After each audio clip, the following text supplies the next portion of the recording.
What's going on, Drinking Buddies? Brand new podcast coming right at you. But you know what we got to do first? We have to introduce you to our brand new sponsor, Bell Flask. We've all been there. You're at a concert, a festival, a sporting event, and you're like, the booze sucks. It's overpriced. It's bottom shelf. So what do? You pick yourself up a Bell Flask. Plastic, pocket-sized. It holds a half a fifth. It's 15 ounces. And fits in your pocket. It's sealed. It's leak-proof. It can go in your purse, bag. Doesn't set off the metal detectors. And when you're done with your drink, you can just fold it up and put it in your pocket. This isn't your grandpa's flask. So pick yourself up one today at bellflask.com. That's BELLFLASK. Use promo code Slayer20 at checkout to get 20% off. We are also brought to you by the Patreon at patreon.com/MattSlayer.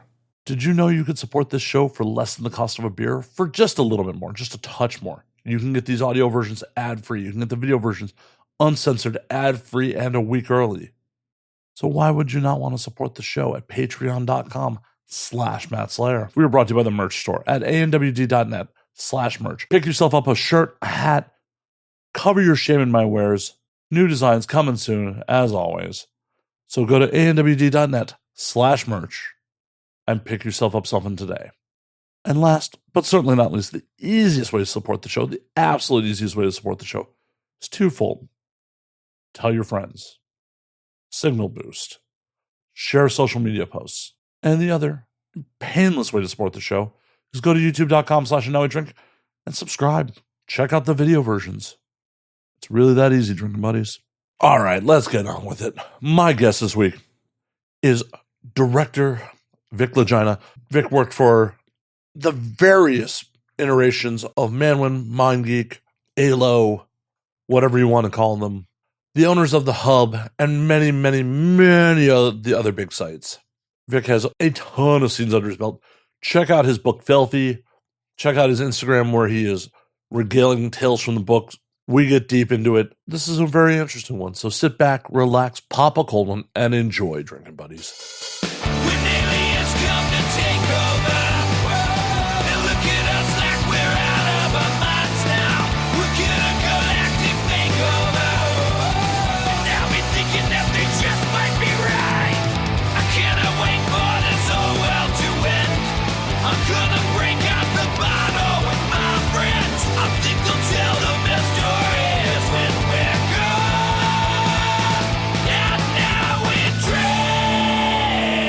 Hi, Vic. Hello, Matt Slayer. How are you? I'm doing well. Are you happy to help end my career right now? Yeah. No, I'm glad you had me on. I'm glad you had the balls to have me on because a lot of like that Ryan Pomegranate guy, he didn't want to have me on this podcast. I think Kieran had something to do with that when they were asked. His name was brought up. So, but I like your podcast. It has actually something called substance that others don't. You know, so you said it, not me. Yeah. So the only substance I know about is brown liquor. Okay. All right. Cheers, by the way. Cheers to you. Thanks again for having me on. I was very amused that it's like, oh yeah, I knew half of your old crew, and you're just like, you what? Yeah. Well, you know, when I was working and grinding, and it was busy for a while. After I would get done, I mean, my motivation every day was to get finished so I can go home to my dogs. Well, that's every professional crew. Nobody wants to actually be on set. Yeah, but sometimes you have to stay on set. Well, I'm painfully aware. Yeah. Painfully aware. Like, obviously, I don't have nearly as many scenes under my belt as you do, but I have enough time on set to painfully aware. Yeah. Hell, I was PAing for someone, and I did the math after my day rate was done. By the time I got off set, I made under minimum wage on the day. Yeah, that was it. Like working as a PA for me was not always the best. It was more just because it was a paycheck. And you know, a lot of my production managers over the years, I could see them age like literally from old footage. Like they started off with like dark hair, and by the time I got done with them, they were all gray. Why would you do that to people? It was the business. It wasn't me. Mm-hmm.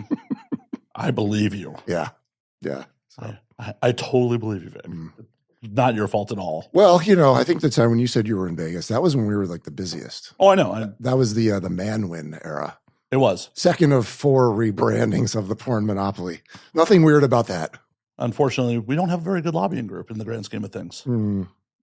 Yeah. Like, I appreciate everything the FSC does try to do. We just aren't underfinanced. Yeah. We don't have NRA money. Mm-hmm. For as many multi-billion-dollar industry as this is, we should have an NRA-style lobby group. Well, I always said a competent union would also help the cause, but the union that exists, I think, is more of a vanity project.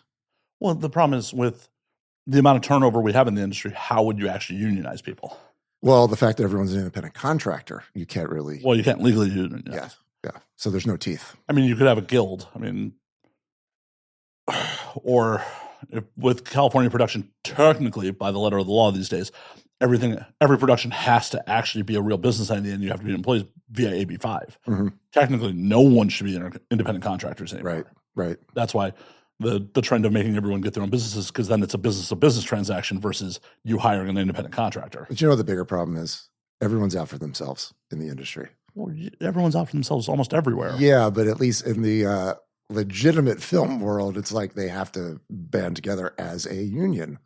So with the porn, it's just like, nah, they just. Well, because in the old-timey Hollywood, people would die on set. That's true. Yeah, now people just die offset in porn. Hey, people die offset in mainstream too. Mm-hmm, mm-hmm. Yeah, so, trouble artists come of all flavors. Yeah, well, I've always thought that the psychology of the porn star is very close to the musician and the actor. You pretty much have the same breakdown of their psychology. The need for adulation, the ego feed, the need to be in front of camera. What I always find is that why does egoism in porn run so rampant? Because I don't really understand that. I never could understand that. It makes perfect sense to me. You've never had thousands, if not hundreds of thousands of people tell you how beautiful you are and how bad they want you day in and day out. Okay. I'm sure that does something to your brain eventually. Yeah, but there's something called humility too, man. It's like, okay, let me break it down even further. Someone who can write an amazing piece of music, someone who can act and move me to tears. That's worthy maybe of an ego, but I just don't see it when it comes to the porn industry. I just never got it. And I guess is why I never really felt in place there. I always felt like I was just not, they weren't my people. I don't know how to describe it in any other way. I felt like I didn't have a lot in common with them. So I don't know. And I guess that's why I don't really hear from many of them these days. Well, it could be the gray hairs you caused too. Could be. Yeah. I mean, listen, I will be the first to admit it. It was not easy to work for me at times, but we were busy, and the amount of shit that Brazzers would put on us on a daily basis when it came to the concepts. I mean, shit always was trickling down. Oh no, Montreal wrote it and then it came down. Right. But then, look, I'll tell you the Manwin phase of things, like the Manseth, the original, the OG guys. Those guys were actually, I would dare I say, cool. They were building up this big company, and they treated people with respect, and they appreciated them. But they were only in it for, in the grand scheme of things, for 4 years tops. Well, yeah, but where you say they treated people with respect, those were also the days where they were pirating other people's content and devaluing. That was even before that, though. Even before Pornhub existed. I mean, we're talking from 2004 to 2007. Okay. When they were building their pay sites, and Brazzers was about big tits. I mean, that's really what it was. They took care of me, I mean, I was their workhorse. They took care of me. They understood that. You start getting into the Manwin phase, which was 2010 to 2014, and you start dealing with the fact that it's so much money coming in, and they are throwing mad amount of money at us. I mean, we were knocking out 25 shoots a month. And then doing, for anyone at home, that's an insane schedule. Yeah. But then I'm not even talking about the live shows we were doing once a week, the live orgies. I mean, that's why those guys turned gray. Oh no, I used to hear about them. And so it's like, yeah, I can't hang out tonight, man. Got to do a live tonight. Yeah. Yeah. I mean, that's really what it was. It was nonstop. I mean, to be honest with you, that's why I started doing cocaine. It was just because we were so busy that, you need a PED, and maybe Adderall would have been the better option, but yeah. Yeah, but you got to go see a doctor for that, and porn doesn't provide health insurance. It's true. I don't know. It was quite tenuous at times, I would say. And then, once Fabian got arrested, and then, you start going into the mind geek phase, Well, that's when really everything started to suck. It really did. But listen, I realized that during the pandemic, the bullshit was going to get greater and the money was going to get less. So that's why I was like, I can't do this anymore. And it probably saved my life because I don't know if I'd still be here sitting with you. Especially with all the blow I was doing for a while there. It was tough, and getting out of it and having that couple of years of like, okay, I'm no longer around this insanity. You start rewiring your brain a little bit and you start getting to the point where, you're taking a huge step back and you're understanding why you were doing it. And then you start reminiscing about the people who died. In my book, there's like literally 8 in memoriams of people that I knew. And these are just the people I knew and the experiences I had. Man, it was really like, oh, that's why you were medicating too, because there was a lot of darkness in the industry. And, there's a lot of darkness in entertainment, period. Yeah. I wouldn't just put that on porn. Yeah, I suppose. But I guess being around it so much because we were really working a lot. That's really what it came down to. You're behind the curtain on porn versus being behind the curtain on mainstream film or, music or shit like that. I think also too, getting to know the personalities. Yeah, these aren't just a name, a headline to you. This is an actual person that you've been in physical space with, shared a meal with. Yeah, it hits a lot fucking harder. It does, especially when you're actually intimate moments. The thing that was always interesting when it came to dating in the industry. That was a trip into itself. When you're in the civilian world, you have this courting ritual where you're taking someone out for a date and dinner and you're talking and seeing does the personality jive and all that. Then you're thinking in your head, well, what's this person look like naked? What are their boobs going to look like? What's the vagina going to look like? What's it going to smell like? What's it going to taste like? You're thinking about all these things. Do they have any big hairy moles all over their body? You're wondering about all these things. And then you're hoping when you finally get there, it's worth the time. But in porn, you've got the complete opposite. You have someone who you see what they look like naked. You see how they have sex with. And then you do the act. But you don't know how they actually have sex. You know how they have performative sex. Well, there's both. There's both. But at least it's going to be a wild ride no matter what. Oh, no, not necessarily. I have definitely fucked some performers that it was lazy as shit when it got to real life. Okay, but I guess I vetted a little bit better than you did. But the truth is, okay. Fuck. Ouch. Sorry. I'm just saying, after a while when you have those missteps, you learn to be like, nah, I'm gonna pass on that one. Well, after I came the first time, I didn't go back for more. But I'm just saying, after you come, right? Then you have to have conversations. No, you leave. No. See, that was, I guess, what I made the mistake of.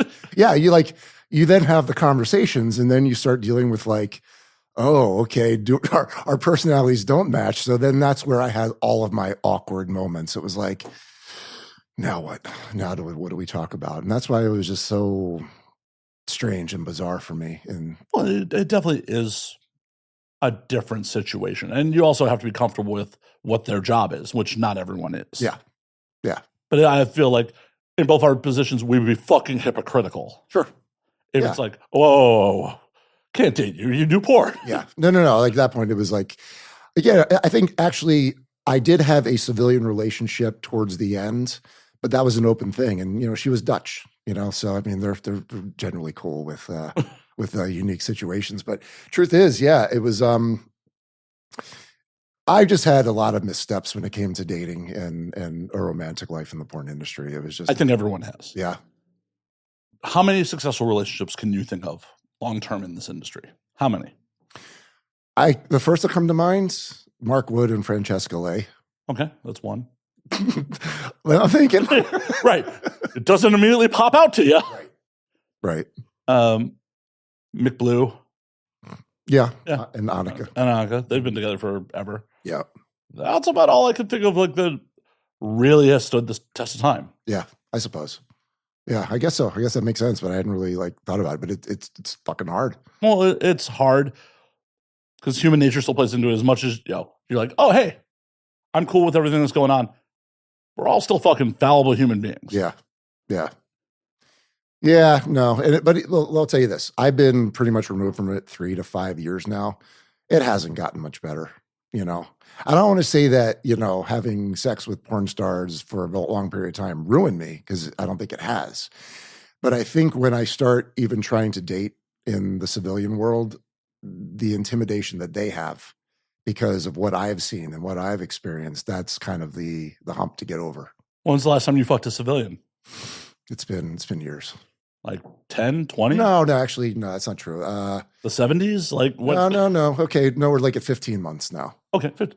That's, you know, kind of respectable. But I mean, I just got out of another relationship that I'm not really going to go into detail because I got in trouble for talking about it on the podcast. But you gave it to other fucking people? I see how it is, Vic. Like, whoa. It was a fresh wound, and I did it, and I don't really regret it. But I said I wasn't going to do it again. So, yeah. You fucking tease. I know. I thought you were going to keep it fresh for me. Well, there's other things. I could go through some of the stories of some of the previous guests that you've had on.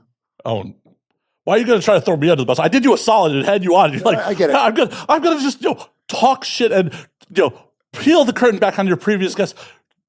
Are you really just trying to come here and ruin my career? No. Okay, so here's the deal. So there was one. That was not a no. That was not a fucking no. It was just like, well, I'm going to just segue away from that. Like, wow, Vic. No, there's one. You've had this person on repeatedly. Former Spiegler girl, when that actually like meant something.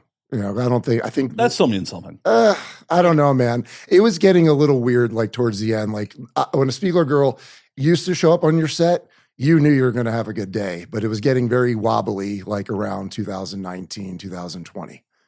Yeah. I still think being a Spiegler girl fucking means something, because you don't have some of the other agencies that really. I'll agree with that. But I mean, in terms of like the surefire lock of you're going to have a great shoot, that was getting a little shaky towards the end, and to the point where Speaker was like, I want to hear about this. Okay, fine, I'm going to deal with it. You know, and that's kind of really what. Yeah, but he would deal with it. Like, of course, you could always rely on him. I'm just saying who was being brought in and who was showing up on set. It was like, trust. It was shaking a little bit. But anyways, so this. But in the grand scheme of things, as far as all other agencies, he's still number one. I will acquiesce to that for sure. But this one in particular, so it was my birthday, and she was in Vegas, and she hit me up, and I was like, birthday, sure, let's go ahead and do this. And I met her at like her motel. It was like this efficiency kind of, and I was like, okay, let's do this. And she had a little dog with her. Now, I'm a dog guy. I love all dogs. But I mean, when you're hanging out with her and you're like starting to get down to it, and the dog is like, and like gnawing on your finger when you're trying to like have sex, that's where I was like, I don't know if this was a good idea. I mean, I got through it and, mission accomplished, but oh boy, you're like, well, I'm not going to go back to that. I think that was a one and done scenario, These things happen. Yeah. Sometimes you just got to do it for the bit. Sideways. Things go sideways. Yeah. I talk about those a lot in my book because I think they're more fun to listen to rather than the hot and heavy, successful porn missions, because that's just, braggadocious, I think. Well, also just what's the big deal about just having an orgasm with someone? Cool. I don't know, man. To be honest with you, that used to be fine. That used to move the needle. I've psyched myself out of so many dates and so many situations because I'm like, you can almost like see it's going to be sideways. And then here's the formula. Is it going to be easier and more fun jerking off? If the answer is yes, just jerk off and don't even bother. Because as much as people want to say that it's just sex, it does ruin things sometimes. Oh, wholeheartedly. Yeah. Yeah. I mean, I've been in situations where I was friends with some of these women and we didn't do it. And then we finally did. And then that's the end of that. Oh yeah. No, I'm actually guesstimating we're talking about the same person. I had that happen recently. Well, compare notes afterwards. Yeah, exactly. We're not going to throw someone under the bus, but I'm actually thinking we're talking about the same fucking person. Maybe. And this was a situation where it happened at a party and I wound up having to drive home without pants on because she ruined them with squirt. Mm-hmm. My costume was ruined. So I said, you know what? You need to say goodbye to everyone. And I'm going to drive home pantsless. And if there's ever a time you want to get pulled over, that would have been it, because I just wanted to hear the cop say, sir, why are you not wearing pants? It's Vegas. Do you think they're going to question that? I don't know. It's a good point. Yeah. Vegas Metro's going to be like, cool, you don't have pockets that have fucking a weapon in it. Cool. Yeah, that's pretty much it. I've stayed out of most trouble. I mean, usually cops have shown up to my sets a few times, and they always bring 5 of them. Well, of course. Like, why is that? Because someone gets the assignment and they're like, yo, we're going to go bust a porn set. Like, oh, dude, I ain't got shit going on. They just want to see it. You got to remember, the average person has never seen behind the fucking curtain. Right. Yeah. They think it's some magical fucking playground, and how they don't understand how mundane and how much we all want to be offset. Yeah, well, I think also, too, it's like they checked IDs and made sure everyone was of age, and then they went about our way. Now, they just want to make sure there's no Tracy Lords on set. I understand. Yes. And I think, too, being white helped. They're like, well, he's probably, we're not going to mess with him. But, that's really why every time that the cop showed up, I've gotten away and lived to shoot another day. Well, you're also not committing a crime. Right. Well, it's true. It's true. I always had a saying that you're only as strong as your biggest asshole neighbor, which is why I got a studio that was licensed and sanctioned by Clark County, because I was just tired of it, potentially going to a location and having to worry about whether or not a cop is going to show up or a neighbor's going to call or see something. I mean, it was getting like that for a while. What is the permit situation in Clark County? Because I know for a fact, like, Nevada State Supreme Court issued an opinion making pornography illegal based on the Freeman ruling. Right. But in LA, there's Film LA. The permit process is very forward. Not that anyone fucking does it. Yeah. Well, from what I had heard, as long as the owner of the house gives you permission, that's fine. But you have to keep prying eyes out of the way, especially with kids, obviously. Well, obviously. But when we were shooting at the Gillespie house for 15 months, everyone knew what was going on. And I just had this vision that, cops were going to raid at some point in time. So what I wound up doing was paying a lawyer who worked for the ACLU.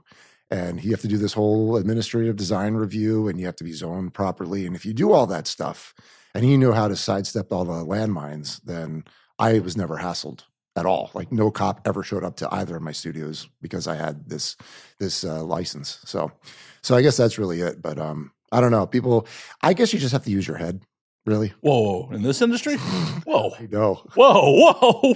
Brakes. Yeah. Brakes. Yeah. Oh, no. None of us got into this to use our heads. Come on. I did. But I came from like regular production, like corporate and commercial, and I was doing all that stuff. So I guess managing this chaos was actually quite easy. Even though, asking people to have consensual sex on camera is like throwing gas on a fire, because production's already crazy. So, but no, I ran it like a businessman for a while. Well, you're supposed to. It is a fucking business. Supposed to, but not a lot do. I'd say many do. I think people have gotten better. Hoping they got better. It's a whole gambit, because the OnlyFans revolution has made it so yeah, 2 people with an iPhone yep, are content creators. Yes, we're in the dumpster fire phase of OnlyFans right now, pretty much. You think so? Come on, man, with the Bonnie Blues and the Lily, what have you? Lily Phillips. Okay, yeah. And what the fake nursing home, these things going on. So Wisconsin TIFF is doing it for real. Okay. Again, dumpster fire. It seems like a dumpster fire to me. Hey, anything for attention. I mean, it's the same thing YouTube went through. Yeah. How many people did insane things on fucking YouTube? Right. Yeah. No, I know. And I mean, it's gotten so diluted too. I mean, every OnlyFans creator I've talked to now saying just the money's not as good because there's so many more creators out there. Well, there's so many more creators. There's not free stimulus money and people stuck at home. Right. Yeah, I guess you have that. There's a lot going on in the porn industry right now that I think is affecting it. And I think the biggest one is AI, AI is definitely going to make an impact. Huge impact. Well, look, if I'm running a business, I want to take the human out of it because the human's unpredictable. I understand that. Yes, exactly. Now, it becomes an interesting question. Does a digital person have rights legally? I mean, we're now going into legal questions. Are you talking about using someone else's likeness, or I'm talking about Think like a really piece of shit scumbag, right? And you have a porn star that is created off of someone's likeness. And you could do whatever you want to that porn star. Right. Whatever you want. I mean, go as dark as you want. What's the legality of that? Well, if you're using their likeness unauthorized, that's a problem. Unauthorized, what if it's authorized? Does a digital person have rights? Not if you signed away that fucking likeness. I know. I'm just saying that from a moral standpoint or a legal standpoint. Well, those are two separate things. Sure. From a moral standpoint, no, you shouldn't, subject someone who foolishly signed away their fucking likeness to crazy fucking imagery that they would have never consented to in real life. Right. Yeah. I mean, that's what you're going to start getting into. But what I look at it is, and this is why I left the industry, was that the younger crop of porn stars, even though you think you shot a consensual, compliant scene, couple of weeks, couple of months, couple of years later, they say, oh no, I had a hard time on that shoot and I didn't want to say anything and I was just powering through. And you're like thinking, I thought I did everything right here, from the entry interviews to the exit interviews to all of that. And it's still going sideways. I mean, that was the other reason why I left too, because when the company started validating all that behavior and saying, well, you have to ask, why is she not calling cut? You're like, dude, you're making excuses for someone in the adult industry, and I can't really get behind that. So that's why I left. A lot of producers were making excuses for them and, towing the company line, but I just couldn't really deal with it anymore. I can understand why someone in the moment would have problems saying, no, there's a whole crew there that wants to fucking go home. Mm-hmm. There's someone that is inside you that is also trying to do their fucking job. People don't want to fucking make a scene in the moment. I get that. Right. But also you have to think there's rights and responsibilities that a performer has. And 100% they do. Need to exercise. They do. They do have the right and they should exercise it. Just because you legally have the right to doesn't mean that you have the fortitude to actually be like, cut, fuck this whole day. Right. No, I get it. I get that. It was just what a producer like me, that puts me in a bad position, a very bad position, even if you have been doing it right for so long. And that to me was where I was thinking that every producer, every director was holding a time bomb in their hand, because you don't know. I mean, let's look at the situation with Phoenix Marie and Danny D and that whole lawsuit that's going on. You have two consummate professionals on set, but the outcome is not certain, you know? So I don't know. I can't wait to bring legal action against you for sexually assaulting me, by the way. This is all a setup. It is. Okay. All right. Well, I have a witness. I have a witness here that I did nothing wrong. Uh-huh. Yeah. But the truth is, he's credible. He's only been No, but the truth is, man, I just couldn't make sense of it anymore. The industry didn't make sense anymore. It's just constantly evolving. Yeah. I understand you decided to just get off the ride. Yeah. Well, I'll do it after, 20 years. Well, yeah. And if you were never really into it, why even stick it out 20 years? I was into it because I was into production. I mean, that's my background. Yeah. You could start a YouTube channel. Yeah, I suppose. Actually, to be honest with you, dude, I'm so burnt out. Yeah, but you could have started a YouTube channel. YouTube's been around since 2006. You could have started a YouTube channel. You could have started a travel blog. You could have gone and been a Las Vegas foodie. You didn't have to be in porn. Yeah. Why did you stick it out? I stuck it out, because I got into it because of debt that I accumulated, and I got myself out of debt. And this is when, I had met the Brazzers guys, and they were like, yo, we're going to blow up. You should get on board. And I was like, you know what? This seems like an interesting ride. So where'd the debt come from? What do you mean? Like, why did you accrue all that debt? Oh, because of, went back to a woman, choosing the wrong partner. It happened as early as I can remember. Every relationship I've been on, it's been more like you're choosing. Your dick is making the choices. Your brain is not making the choices.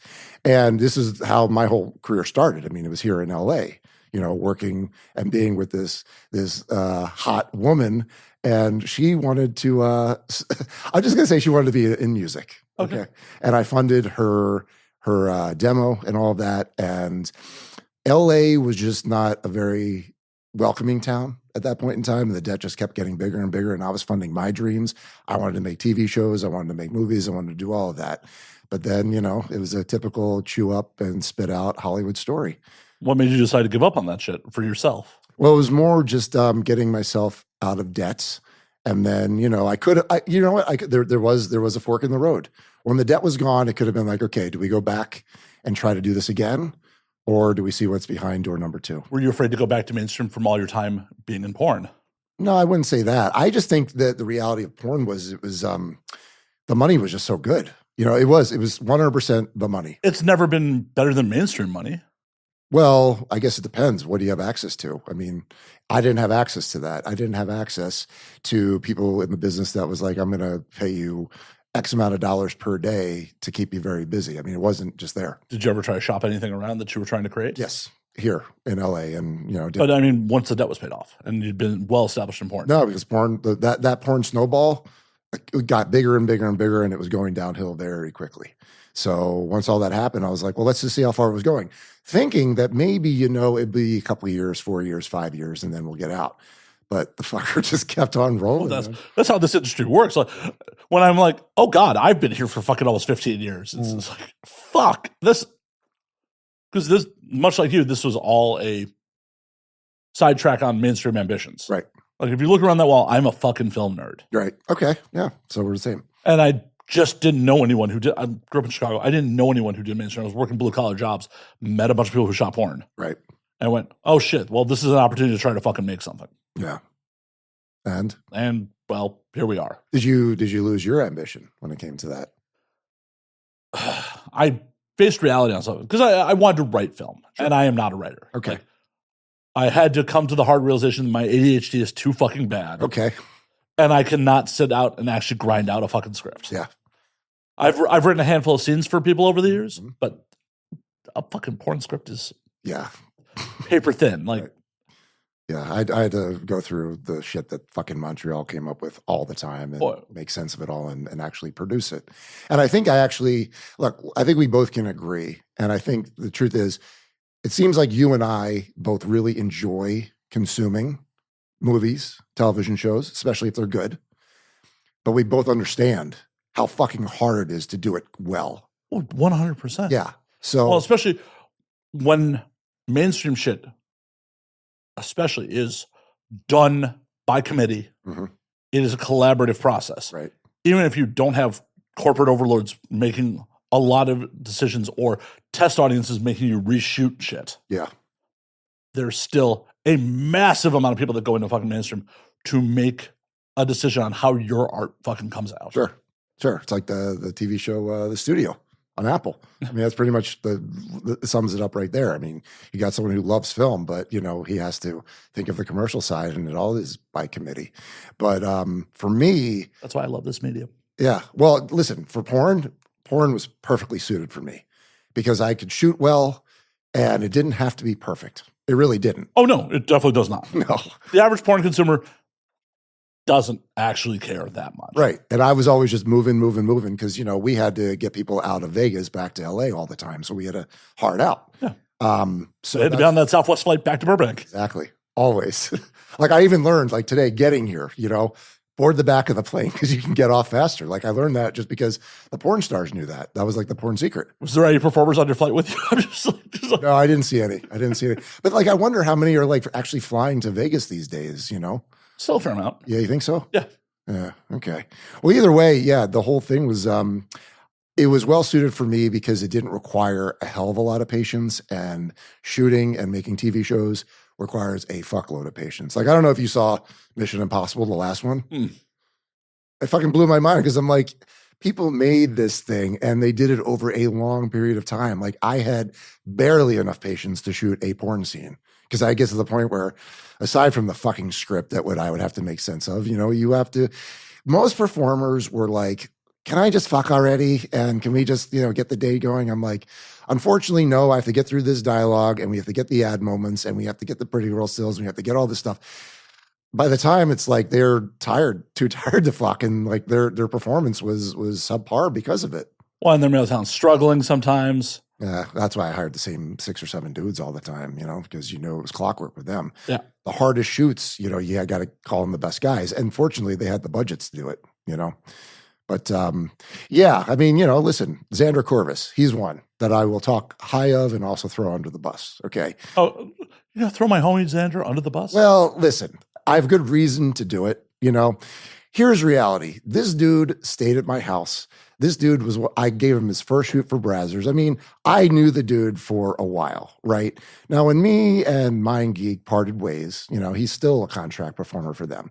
And I know that they were like, oh, Vic, you got to stay away from him, blah, blah, blah, blah, blah. So I see him at talent testing in Vegas because I had to go because the girl that I was having sex with, she's like, I think I might have popped for syphilis. And I'm like, oh, fuck. She's like, I think it's a false positive, but you might want to go. So I go there, right? And who do I see? Xander. And he's like, oh, like deer in headlights kind of situation. I'm like, oh, hey, what's going on, man? He's like, oh, yeah, it's good to see you. I go, I haven't gone anywhere, bro. Where you been? He's like, oh, he's like, you know what? We should go out for dinner. Now, mind you, I would go out for dinner with Xander Corvus all the time. Whenever he would be out there, dude stayed at my house. I let him into my home to stay. Like, that's kind of the relationship we had. Now, you don't make that suggestion, let's go out, unless you mean it. That's the sincerity part of me. I wouldn't say, let's go grab dinner if I really didn't want to sit across from the table and eat dinner with you. And so I hit him up once. He's like, I'm a little stressed out right now. I'm like, okay, no problem. Some other time. And I hit him up again, ghosted. And I'm like, all right, dude. Honestly, I wouldn't take that personally. Well, then just don't say it. You know what I mean? No. Xander is one of my friends. Okay. And he is well-intentioned. He has the worst ADHD of almost anyone I know. And sometimes he just fucking falls off. He gets fucking distracted by something shiny and legitimately falls off. Yeah, well, I'm just saying, dude, we could have eaten. I've known Xander almost 15 years. I know him pre-fucking him even being a contract star for Mind Geek. Yeah. That's just who he is as a human. If you want to be friends with him, you just have to accept that. You just have to accept. I look at it like, dude, just don't even say it. No, because he intends it. He 100% intends to follow through with it. I, without a doubt, don't think he would have committed to doing it if he didn't intend to follow through with it. I think there was something more going on there. I think it was more like... I don't think he's that guy. I don't think he's that guy. Well, you have to understand something when their allegiance is and their money is with a company that also wants nothing to do with you anymore, meaning me. I think he probably had some conflicts there. And instead of just saying, dude, I don't think it's a good idea, which I would have respected a hell of a lot more, he opted the other. I don't think it's that deep. I don't think it's that deep. I'll take you on your word. But again, I mean, that's just my opinion. I haven't spoken to him since. So. I'm not a mind reader on the man. He has no reason not to hang out with me, and we fucking miss paths all the time. You live in Europe now? Yeah, but when he's in town, Yep. I used to play D&D with him every fucking during the pandemic for years. We used to play Dungeons and Dragons together for fucking a couple of years there. And I just hope Homeboy is saving his money because he was very bad with it. And I tried to give him financial advice over one of our many meals. And I would get 2 sentences in. You just see the eyes just glaze over and then you're like, okay, I lost you. You're not going to save your money. So I hope he's saving his money and I hope his dick works until he's 80 because he's going to need that to keep going. Because what else is he going to do, man? Crime? I don't know. I don't know. Crime is always an answer. I mean, it's not a good answer, but it's an answer. Yeah, I think I think the whole financial system and capitalism, I think he's very at odds with it anyways. So I'm not going to get into his politics too much. I will let him express that next time he comes and does the show. Yeah. Oh my God. Was it Xander you hooked up with in that hotel room with the dog? Nah. He's been on the show a bunch of times. No, I know that. That's why I brought him up. This is why you're so upset. No, it was just dude, come on, man. I am a very direct person, and I don't say things unless I actually mean them. And I would always follow through with what I say I'm going to follow through. I think if anything, that's what people really appreciated about me is because there was a lot of transparency. Maybe it's because I'm from the East Coast. I don't know. I think Russians are the same way. Russians are very direct. Russians say things abruptly, and people think Russians are assholes, and I don't. I don't think there's anything asshole-ish about that. Right. No, I agree with you, but... I'm also of Russian descent, so... Okay. But in porn world, the person that comes to mind is Marcus Dupree. Have you ever had any experiences with Marcus? Only in passing. Okay. A couple times over the years. Yeah. No, I mean, he rubbed a lot of people the wrong way, but I was like, nah, dude, he's just Russian. They're just very direct. They're very abrupt. They don't sugarcoat anything. It's all just straight out. So I don't know. But Hey, maybe one day I'll have dinner with Xander Corvus again, and we'll smooth it out. I'll yell at him next time I talk to him. Like, Vic went on air and talked shit about you not showing up to dinner, man. Yeah, just don't say something unless you mean it. Well, then I got to ask you, because we've been trying to set this up for a while. Did you think I was giving you the runaround? No, I didn't. I think it was just more of a matter of. Actually, I do have a question though. Sure. Were outside influences trying to dissuade you from having me on? I mean, a couple people said it was a bad idea. Interesting. Yeah. And that actually validates a lot of my thought process, because I think people were like, oh, he's going to talk shit about this, that, or the other thing, or he's going to talk shit about the company, which, that Ryan Pomegranate and the Holly Randalls and the Joanna Angels, who all passed on me because they didn't want to piss off the porn monopoly. That's why I commend you, Matt Slayer, for being like, you know what? Fuck it. I'll talk to him. You'll talk to anyone. And I appreciate that. Oh, yeah. I'm all about people who can have a good conversation. I don't give a fuck if you have 2,000 fucking followers. Yeah. As long as we can have an interesting conversation. Yeah. Hell, if you have a couple million followers and don't have shit to say, I'm much less likely to book you. Yeah. Yeah. Yeah. Okay. That makes sense. So I hope I'm not disappointing you on that end. We'll see if this comes out. Fucking as long as I don't punch you in the head, right? Yeah. Yeah. But I don't want to have your witness testify against you. Yeah. But I'm actually glad that you said that people thought it was a bad idea. Oh, yeah. People told me it was a bad idea. Because of why? You don't have to say who it was, obviously. And I know you want. Well, I'm not going to throw them under the bus. Right. The company you used to work for, yes. The company that has employed me a handful of times, right, is very influential. Uh-huh.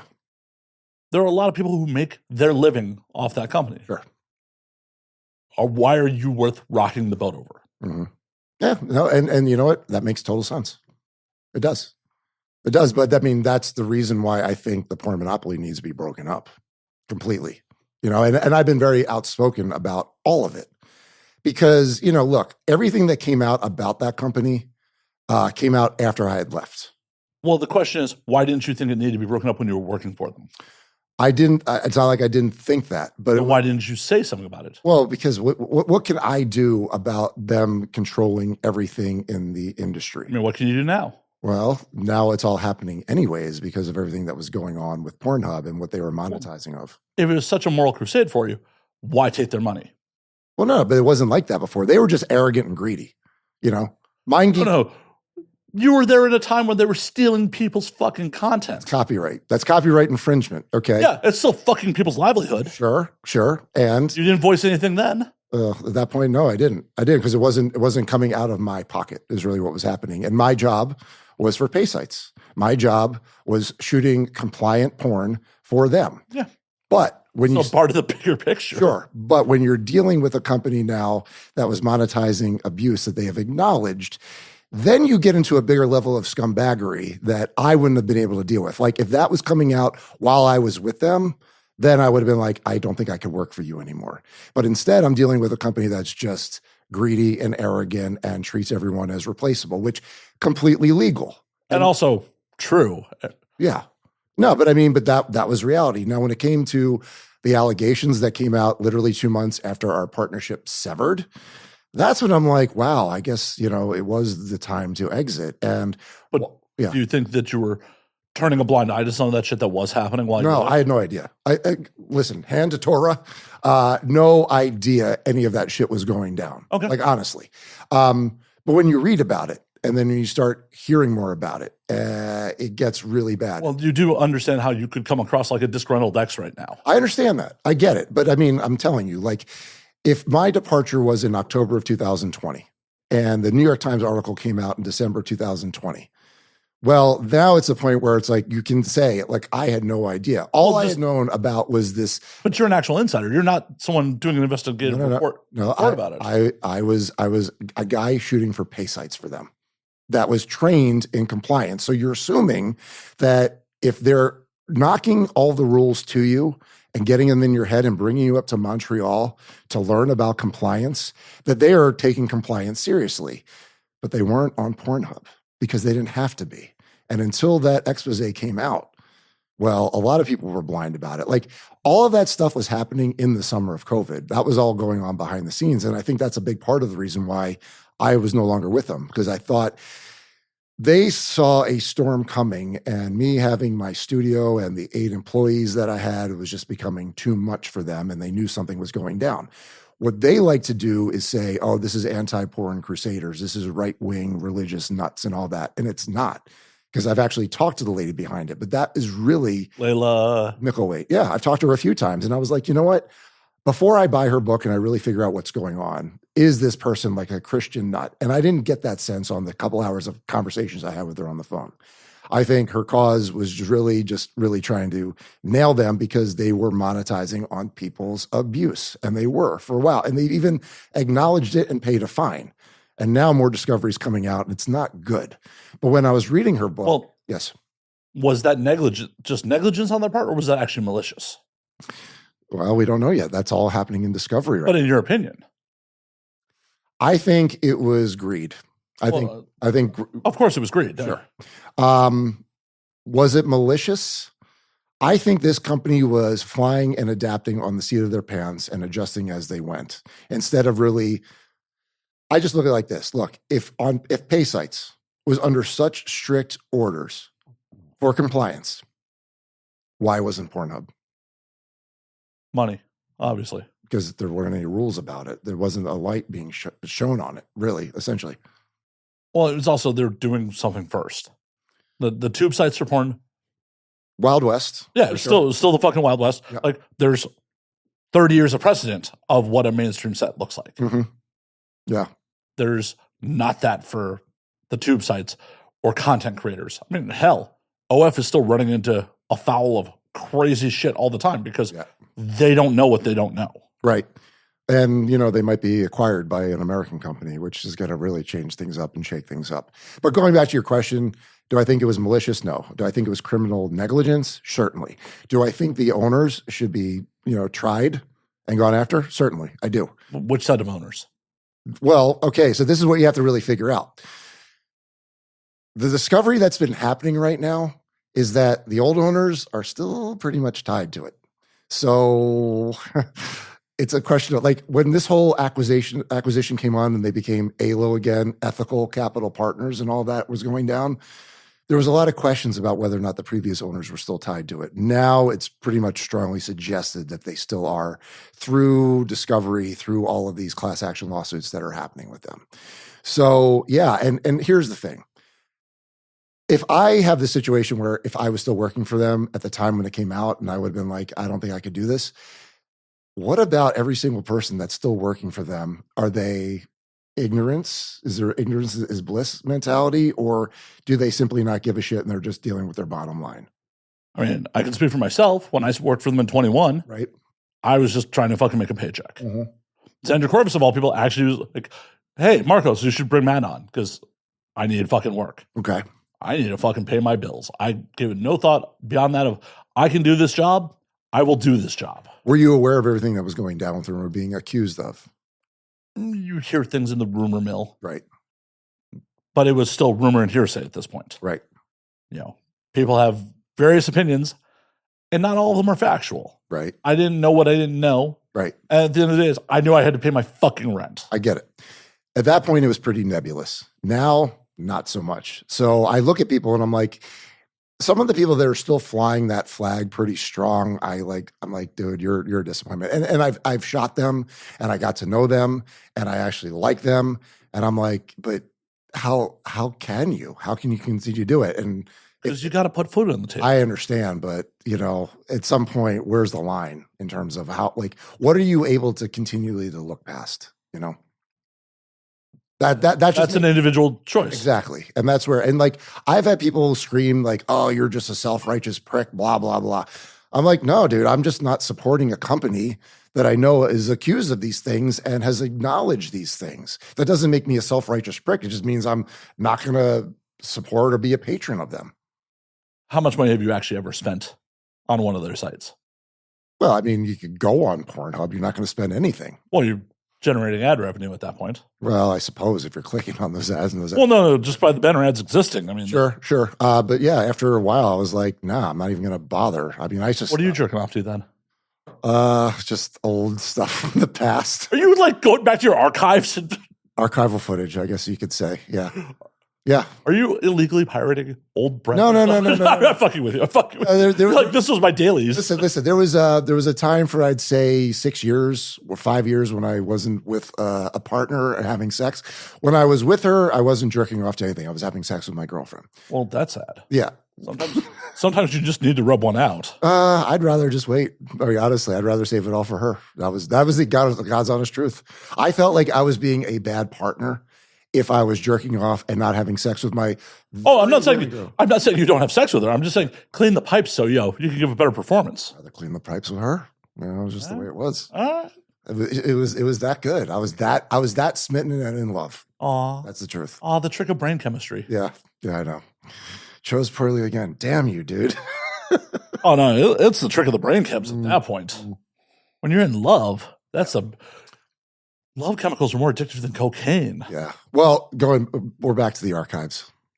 That's really what it's happening now. But I won't go on tube sites at all just because I just don't want to support it. I mean, does that make me a self-righteous prick? I guess so. Well, I mean, you're sticking to your guns. Yeah. I mean, a whole other thing. Like, I don't want to support the people. Yeah. To the tube sites. Yeah. No, I'm not doing it. But yeah, that's the whole deal. And that's why I'm like, well, I don't know. I just have felt disappointment with a lot of people over the years, especially with being away from it. You know what I mean? I guess really because like when you bring people in to your house and you're having intimate moments with them, and it just vaporizes because you're not with the company anymore, you realize how vapid and shallow this is. And I shouldn't be surprised at it at all. But you're just also kind of like, well, yeah, but we did exchange bodily fluids. Like that means something. I know. In this industry. No. Not even in real life. You've never picked up someone at a bar, fucked them, and just never spoken to them again? Back in the day, sure. I lived in Florida, dude. That's a universal human experience if you have any fucking game. Yeah, no, of course. I mean, that's just the way it was. Of course. I get it. Exchanging fluids doesn't mean shit. It doesn't have to. But I mean, you know. It can, but repeatedly over time, and I'm inviting someone into a home and you know, you're sharing things about one another. If it wasn't, well, yeah, that's intimacy. The fluids aren't. Right, but if it was a one and done, sure. But it wasn't that case. And then when no, there's definitely people I have fucked on the regular that I don't think I even know their legal name. Yeah. That doesn't make intimacy. You're like, I saw that look at your face. You're like, same. Yeah, no, it's true. It's true, and it just goes to show how ass backwards like the industry is. No, that is a real life thing. Sometimes all you're looking for from each other is to have an orgasm. Yeah. You're not looking for intimacy. You're looking for physical gratification. Don't try to make more of it than it is. I get it. I think then I guess with me is that got old for me like a while ago. Oh no, a long time ago. I understand to the point where you're actually making and commit that decision. You're like, okay, well, I'm seeing something more in someone that I guess was just foolish thinking, you know. You know, I don't know. Like I said, I never fit in with this shit. I never did. Just the way it was, man. Yeah, you've had a longer career than almost anyone in the industry. The amount of people that are around 18 years is next to no one. Yeah. Yeah. Like, it's only people that are in production that are around this long. Mm.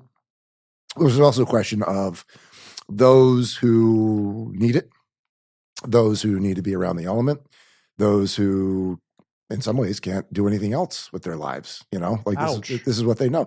No, I'm not saying you. I'm just heavily insinuating it. No, I'm just saying in general, when I see people that like, you know, you look at them and you're like, they want to do more, but society is not really letting them do more. Well, I have said for myself, like, part of me doesn't want to give up my backstage pass. Yeah. I enjoy it. Yeah. No, really? I get it. I guess for me, and this is why I don't listen to a lot of the podcasts of the industry, is because I get it. Fan base, girls talking about how many dicks they've sucked in the wildest place they've had sex and blah, blah, blah. Like, I heard that every day when I was that's working. why don't ask those fucking questions. Right. It's like, and I listen to this shit and I'm like, I feel like my brain is melting, you know, of like, it's not intellectually stimulating, and I'm looking for that. Well, stop listening to those shows. I don't. That's why I don't. I mean, but you only listened to one of mine, so. I did. No. Just the one with your friend on it. Well, yeah, Donnie. I like Donnie. Donnie's a good guy. I know. Donnie reached out initially. I thought it was odd that you had Donnie reach out first. Well, I was like, "Hey, dude, I would love to go on it. Like, you know him?" He's like, "Yeah, I'll drop a word." You know, I was like, "Okay, that'd be cool." And it took about fucking 7 months. Not longer, shit. Yeah, I know, but it's cool. It's cool. Like, that's the thing. I dig your style. That's why sure. I wanted to come on. The other ones, like, even if Holly Randall wanted me on, I would say fuck no. Well, is that after, is that rejecting the girl after she rejected you? No, I just find her podcast boring as fuck. That's why. And I wouldn't do it. I wouldn't do it. Same thing with Joanna. I just wouldn't do it. It's just Joe even doing a show anymore? I don't know. I mean, when I saw the public announcement of the breakup between her and Small Hands, I was like, why is this even a fucking post? Like, seriously. I'm not going to touch that with a 10-foot pole. Those are my people. Like, okay. I'm an old school Burning Angel person. Those are the people who really first got me in. Yeah. Like, I had to babysit Aaron at his first AVN when he was still her civilian bartender boyfriend. Okay. I like Aaron. I shot a bunch of scenes with him. He was a solid dude. I shot one scene with Joanna Angel. It was like a girl, and maybe it was because they were just like not paying attention and constantly clucking on set instead of like, listening to direction and getting the day done. I was kind of underwhelmed. But yeah, that was my one experience. And I was like, well, okay, another paycheck cashed. So, Yeah. No, I've worked for Burning Angel for quite a while. I roadied for Joanna. Yeah. Like, literally, when he was still her civilian boyfriend, she's like, take care of him, make sure he's okay. And one of his very first experiences at AVN was us having to carry a very drunk Xander out of a hotel room at like 3 p.m. at the Hard Rock. I'm shocked to hear this. I mean, is he still on like the straight and narrow? Yeah, no, Xander's doing great. He's doing great? Yeah. Good. You want to go into some like, controversial territory?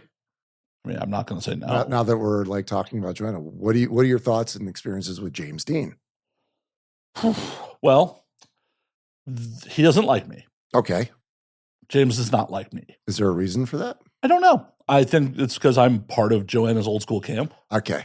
All right. So guilty by association. But he is, in modern memory, very polite, like hugged me at XBiz. Mm-hmm. Hey, man, what's going on? It's just a weird situation. Yeah. But what about, like, he was like basically the first Me Too cancellation.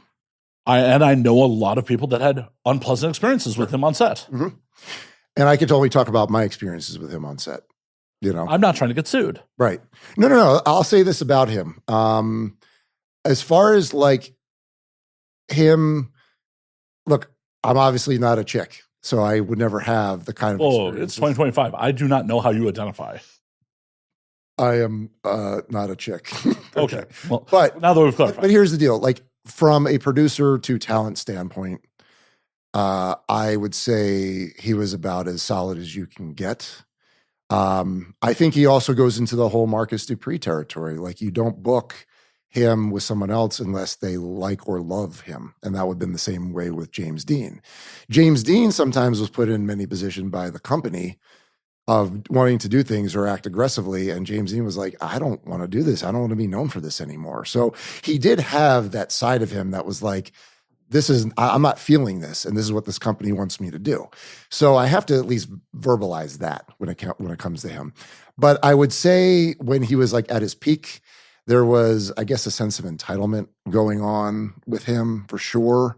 And he had a grand humbling. But I don't have anything bad to say. But again, I didn't have to deal with. I've had nothing but awkward interactions with him for well over a decade. Yeah. Hell, I think our first actual interaction was me picking up a girl that was a friend of mine from a Burning Angel girl who was a friend of mine from Chicago when she flew out here to shoot. When he was still shooting for BA, him and Joe were broken up. Mm-hmm. And just a super awkward interaction of me picking her up from his house after the shoot. Really? Yeah. Okay. It was just kind of weird and standoffish. Yeah.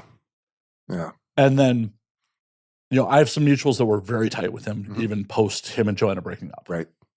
So it was just always like, hey, man, hey. But I have heard some firsthand horrible experiences with people that were on set with him. And like, I heard their side. I'm not defending him. Right. It's one of those things where we all have to fucking exist here. I don't know what the truth is. Right. It's Yeah, we can only talk about our personal experiences, Right. And we can't make assumptions on anything. Right. So personally, fucking the first fannies at Exotica Atlantic City in 2013, mm-hmm. I had to be the weird middleman where he asked me to go apologize to Joanna while we were at the Burning Angel table. Awkward. Yeah, I'm just like, why are you asking me this? James, why are you asking me to fucking... Isn't porn fun? Yeah. Isn't the drama fun? Like, I'm just here roadieing. Yep. Like, why are you fucking... Yeah. Yeah, no, I mean, dude, after a while, like I always said porn was like 13th grade. I say that all the time. Yeah. All the time. And it's just like the pettiness and the silliness and all that. Now, you know, and it was also like trying to keep track of everyone's no lists and everything like that and the interdispersible. But those also change all the fucking time depending on who's in a relationship with who. Of course. And it's like, dude, I'm just trying to fucking book this scene so I can get it done. But that was it. It was all the time. It's like, how am I supposed to know this? It's like, that's what the agents should be fucking doing. Of course, but the agents don't do that. Or they weren't doing that. Well, they should be. Of course. Agents should be doing a lot of things except for paying, you know, accepting their fee for getting them on the flight or whatever else. I mean, we had so many problems with agents where like we would literally, you know, Ethan would send out emails the Friday before just to get it. And you hear about shit the night before because they just read the fucking email. And you're like, dude, like, why are we so prepared and you're not? You know, and that was agencies in a nutshell. Well, and it's also, unfortunately, a lack of education on the performer's part about how agents actually should work. Yeah. The amount of people I've talked to over the years were like, you know, the agent works for you, right? Yeah. But they don't always position themselves like that. Well, it's no agent who's trying to make it really positions themselves like that I'm your employee. Because that seems like the most thankless position too. Like being a porn agent, I wouldn't wish that on anyone. Hey, every one of those people signed up for the job. They did. It's like, why would you do that to yourself? Well, I'm sure in some cases it's access to the girls. Yeah. And hasn't that been rooted out though in the last? Well, just because they want access to the girls doesn't mean that they're not legitimately trying to do the job. Yeah. Yeah. Those are not mutually exclusive. Yeah. Yeah. No, we would have so many problems where we would have to have fail safes in place because we knew the agent was going to fuck up the situation. Oh, I know. Yeah. I mean, I would have conversations with Ethan all the time. I'm like, dude, this is what you have to do in order to navigate the fact that we need to make sure this works and we have to bypass the agent. We got to make sure I was like, talk to the talent directly and give them the information as well.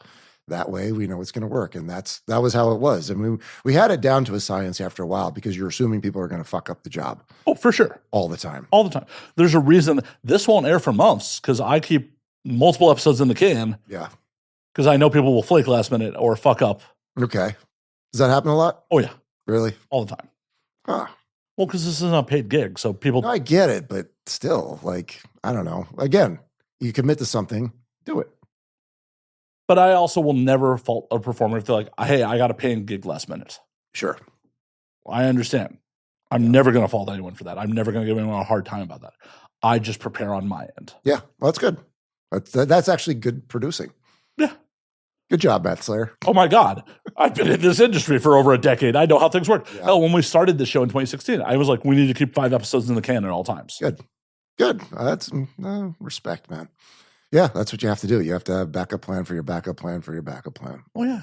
Because you're dealing with people and you're dealing with people that like are not as emotionally committed to the bit as you are. Sure. This is my project. Right. Anyone who does this show for the most part, this isn't their hopes or dreams or ambitions. They don't have shit tied up in this. Yeah. They're like, oh, I can do some promotion, get some free booze. Free booze, is that the motivator? I'm sure that motivates some people. Shit. I fucking love it. I mean, I've had people request like multiple $100 bottles, and I'm like, nah, breaks. That's not happening. Really? I had someone request like a $200 bottle of champagne. I'm like, that is not fucking happening. Yeah. Huh. No. I'm happy with my. Is this the first this bottle you grabbed? It was like, okay, that one. I went to Total Wine. I'm like, he said red. Italian sounds good. Yeah. Yeah. See, you didn't do bad. I literally went on the label. Perfect. It was a bottle purchase on Vibes. Okay. You ever had Negronis before? Because that was the yeah. I just don't want to make fucking cocktails. Yeah. Well, Negronis is those are powerhouse drinks. I mean, they'll fuck you up. I'm not worried about being fucked up. I'm drinking 94 proof bourbon, just drinking it. Yeah. I'm not worried about that. I'm worried about having to pause the show, make another cocktail. It's true. Well, you could have put the Campari and the gin, and I would have mixed them all together, but that's fine. We're good. Well, you didn't say I was going to make Negronis. You just said, I want Negronis. So you're the expected bartender and all that. Oh, yeah, of course.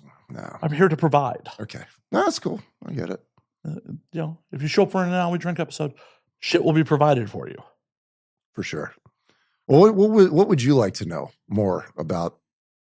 What do you think I've been shy about what I've been asking you? Well, no. I mean, what topics have we not covered? Or when did you lose your anal virginity? Are we talking about finger or like tongue? Because we haven't done a full pegging or anything, and we're not going to. Why not? It's just not my thing. How do you know? How do you know? Because like the tip of the finger was enough. How deep? How many knuckles? We're not even at the first knuckle. Oh, like little girly hand. Like, oh, even Playboy in the 90s says it's not gay to be digitally. No, I get it, but it's just not. As someone who's been on air multiple times, I'd be like, if you get anywhere near my asshole, I clench. So I'm a giant hypocrite here. The interesting thing is when you're talking about all that stuff, for the women who have you ever been with like a dominatrix? I mean, I'm talking like as a paid session? No, where they are coming to you not as a dominatrix. I mean, I've definitely fucked some people who dabble in that world. I wouldn't. It's an interesting dynamic when they're off duty and they want you to do what they do to people to them. Well, for sure, because like it's the switch. If you try to choke me, I'm out. I definitely had a girl, like a civilian girl, years ago, try to choke me, and I'm just like, I pulled my pants up, and I'm like, that was the over the line. Well, I took her hand off my neck first, and then she went and put back. I'm like, yeah, I'm cool. Like, yeah. No, I rolled with it. It's not a whole thing. I mean, hey, whatever makes you happy. The first time I got slapped, I was a little taken back. I was like, I don't know how I feel about this. But no, when you're with someone who they get paid to dom and they switch, if you are not a sadist, okay, it's a little difficult to do because they basically want you to give them pain, destroy them, all of that. And I don't have that in me. So it didn't really go beyond like 5 or 6 times. It took you 5 or 6 times to figure out, like, this isn't for me. No. That was when she was she's like, don't bother with my vagina. Go straight to the butt. And the last time, it was messy. It was messy, requiring immediate shower and laundry. So that's why you fuck at their place. I guess I was never invited to their place, Matt Slayer. It just never happened. Oh, the full name. Yeah, I'm always. You should call me Vic Lagina. When you address me as Vic Lagina. Nah. Kidding. But yeah, no, like that's what happened, and that's why that ended. So it's because she ruined your sheets? What was the thread count on those sheets that you were so upset about? I don't think that was it. I think it was the fact that I couldn't. You brought up the laundry immediately. Well, yeah, because it was fucking gross, dude. Like, you got liquid poop everywhere. But yeah, these things happen. Sometimes when you drill for oil, you strike oil. I understand. But I think it was more the fact that I wasn't as sadistic as she was wanting. I think that's really what it had nothing to do with the poop. I mean, that was my end game. Now, I'm not saying I wouldn't go back. I would try it again, I think. Let's text her right now. Should we? Yeah. No, I'm not going to do that. Why not? I've been in contact with this person. Maybe I'll revisit that whole thing now that I'm single again. But well, no, we should do it right now. Be like, hey, the podcast host is asking me to, why not? I think she only talks through instant messenger, so I'm not even sure I have her real number.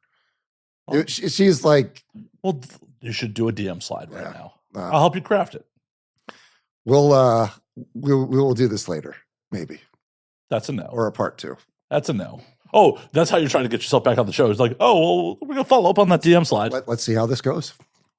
See if I still have a career. No, you'll be fine. Oh, I don't. You think I'm actually concerned? Yeah, no, I don't think we've gone in any bad places. Even when? Do you think I'm actually concerned? No, I do not. So, but yeah, that was that whole experience with like the Dom thing. But it's a weird dynamic, you know. I found it very interesting, very curious, because you have that whole switch thing going on. It's not for the non-sadist. Let's just put it that way. I'm just doing mental gymnastics right now. I'm like, am I a sadist? I don't know. Could you? Oh yeah, no. I've definitely. I've told this story on air before, but like during the pandemic, I was hooking up with a girl who specifically said, "I want you to ask for forgiveness, not permission," and I bopped her across the face while I was inside her once, and she's just like, "Oh." So you've been given a blank check. Yeah. I've been given a blank check too. And it's a bad plan. It's like when they tell you you can do whatever you want to me, that's pretty daunting. It is. It's like, oh shit. Well, what do I do here? You know? And I think for certain people of the world, that's an easy ask, but I don't know, man. I'm more of a romantic pleaser, want you to be a return customer kind of situation. Depends on who you are if I want return business or not. Sometimes I purposely lay mediocre dick so we don't have to do this. Purposely lay mediocre dick. Oh, okay. No, I mean, I figure if I've gotten through that all those hurdles of, okay, we're going to do this, I'm going to make sure it's going to be worth it and there's going to be more to come. Nah. No. Wired differently, I guess, in that sense. Yeah, sometimes I'm just like, I want to pop in. I'm like, why did I put myself through this? See, that's the thing. I try to avoid that question. I try to avoid it. I'm not very good at it. Yeah. No, I'm just like, again, the whole psyching myself out situation before it even happens. It's like, and it goes back to, is jerking off going to be easier and less drama? If the answer is yes, then just jerk off and then be done with it. Well, yes, that is the rational decision. Mm-hmm. I make irrational decisions sometimes. Do you do this while under the influence of booze? I think the answer is yes. Oh, 100%. Like, there have been years where I have not had sex with anyone sober. Not once. Okay. I don't know what their inebriation level. I was not sober at all. Every bad decision I've made in life is because I was drunk, which is why I probably don't. Well, cheers. Yeah. Cheers to that. Yeah. No, I've had a lot of those. Mm. Oh, no. I've made horrible decisions while drunk. I almost got married at AVN 14. Oh, continue. The audience has heard this, but I ditched the award show, ended up at Rumor, fucked some swinger that I don't remember her name. I don't think I ever got her real name. After, finishing up there, met back up with my friends, called up a Burning Angel performer who was also ditching the award show. When I met up with her, she's like, this is my first trip to Vegas. I should have a quickie wedding. And I had been drinking for hours at this point. I'm like, fuck it, I'm in. Mm-hmm. Her and I, PDA all over Planet Hollywood. We'd lose all our friends. Like, we'd hung out twice before this and had never fucked. End up banging it out. And we almost called it off. And then we went to the Burning Angel brunch the next day where there was bottomless Bloody Marys. Got drunk again and announced in front of the whole Burning Angel brunch that we're about to go get married. We got the wedding license. If the Kiss Chapel was readily available, we would have gotten married. That is the abridged version. There is much. But you didn't go through with it. Well, yeah, she left me at the altar via text. Oh, okay. All right. Yeah, after the brunch and after we got the wedding license, while we were waiting on the Kiss Chapel, we went back to where we were both respectively staying, which were very different places. And then she texted me like, I don't really think you're into this, and I don't really have the money in my account to cover the wedding. And I was trying to get her to pay for it. Financial. Yeah. And I am such a piece of shit during all of this that I am trying to get a prenup done while I'm pissed drunk. Called your lawyer. Oh, I called Federosi, who's like, I don't do family law. Federosi's like, I don't do family law. I tried to call my buddy, the party lawyer, back in Chicago. The party lawyer. Okay. He doesn't respond because it turns out he was in rehab during this. Okay, yeah, perfect. He's living up to his name. Yeah, this is the recipe for fucking awesomeness. Yeah, if she had not left me at the altar via text, we would have gotten married. And what's fucked up is, thankfully, she made a full recovery, but she got diagnosed with brain cancer like 90 days later. Jesus. And at the time, she was a part-time performer who worked in a sex shop in Texas. I had a full-time day job and full insurance, so that would have been on my fucking insurance. You have chosen wisely. No, I stumbled out of a way of a bullet. No, I didn't even dodge it. I just kind of tripped. Well, there's some people that I knew who did, get married quickie, and surprisingly, it didn't last. Shocking. Her and I are still friends. Yeah. Yeah. Okay. That's good. Yeah. She's well out of the industry, like married, happy with a kid. Yeah. I was engaged. My life could have been a lot different. Oh yeah, I guess I should get into this one, because I've had like a lot of bad relationships, but this one, I call her human herpes because she flares up every now and again. And my penance for choosing poorly in a partner and a potential mother of children, because she was pregnant twice, miscarried twice, and that was the second one was when, the universe was like, Vic, you're not supposed to be with this one. I don't know how else to tell you this. But she keeps flaring up even 15 years later. Now, here's the deal. She wants me to stop talking about her on podcasts, and I know she's going to be listening to this. Awesome. I'll take the view. Right. So here's the message. If you want me to stop talking to you, you have the power. Just stop messaging me. Stop with the text. Stop with the emails to my lawyer. Stop all of this. Whoa, emails to your lawyer about what? Blathering, word salad. I mean, she might be a legit schizophrenic. That's what my minor in psychology at Syracuse University is telling me. And you didn't figure this out 15 years ago? I thought she was just a pathological liar. Oh, that's even better. Well, you find these things out over time, Yeah. If someone's a pathological liar, why do they even have an ability to contact you 15 years later? Well, they just do, and they come out of the woodwork. But they're not even trying to contact me anymore. They're just really going through my lawyer because my lawyer is on my social media accounts and all that. But sorry, I got something in my eye here. But the truth is, dude, like, I understand you're crying over it. Yeah, no, I'm very upset. I'm very upset that she keeps contacting me. No, the truth is, dude, if she wants it to stop, she wants me to stop talking, just fucking stop contacting me. Well, I gotta put it out there. How's the hot to crazy ratio on that one? I mean, they're all, it's extremely hot and extremely crazy. Well, yeah, but there are breaking points on that. There's a performer that is an old school performer who I adored, and then hung out with her one time in Miami, and I was like, oh God, you have somehow circumpassed the hot to crazy ratio. Mm. Like, you are legitimately trying to convince me that the 1% are lizard people. Yeah, they're not. They might be, but the problem is when you are at that level of industry fame where you are legitimately hanging out with 1%ers and hanging out with high-end entertainers, and you're telling me that your proof is YouTube? I'm trying to think of who this Florida performer is. Oh, no, she's an LA performer. We just happen to be in Miami at the same time. Okay. I'll try to think of who it is because I might even know. Oh, I'm positive you know who she is. I'm positive. We'll talk about later. Yeah, we'll offset. But it was literally, we were hanging out in Florida, and I adored her. I got introduced to her from people I worked for in like Exotica Chicago in 2011. And it was just like, oh, she's awesome. She's so much fun. And then, we were in Miami in 2012, and it was just like, you were legitimately trying to convince me that you believe the 1% are lizard people from YouTube videos. When you texted me a couple weeks ago that you were having problems with very famous rappers you were hanging out with. Like, if you had been like, yo, Matt, I was at this rapper's mansion and they're lizard people, that would be a little more viable than I saw this YouTube video where the slits were closing like this. Yeah, because they can't be AI or faked or anything like that. But no, you're right. Okay, you're asking the question, the hot to crazy ratio. Well, very hot. There's a pattern. There's a distinct pattern in my life. Hot, great sex, but not a good partner. Okay, that was always it.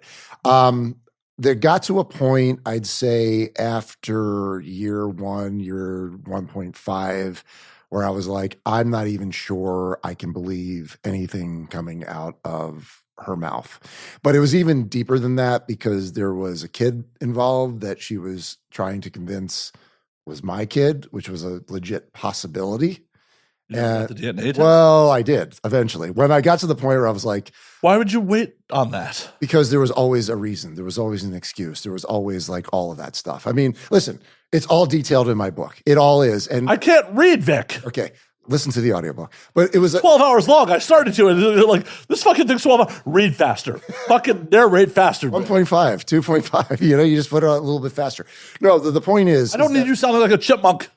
The point is that I guess at that point in my life, I was, because of my occupation, that I felt like I had to make concessions about the partners I was with. Like, I'm in this world, so I'm going to have to make concessions.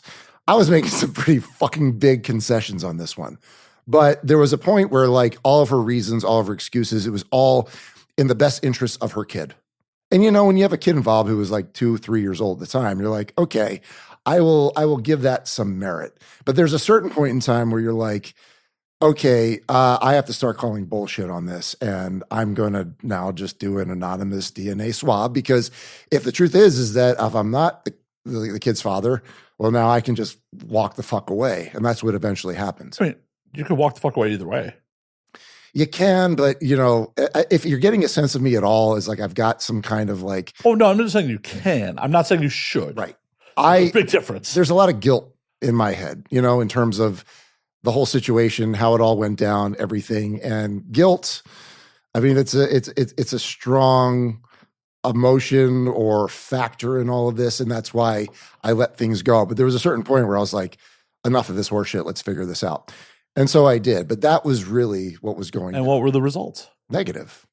99.8%. I am not the child's father. So there's a chance. Yeah. Oh, right.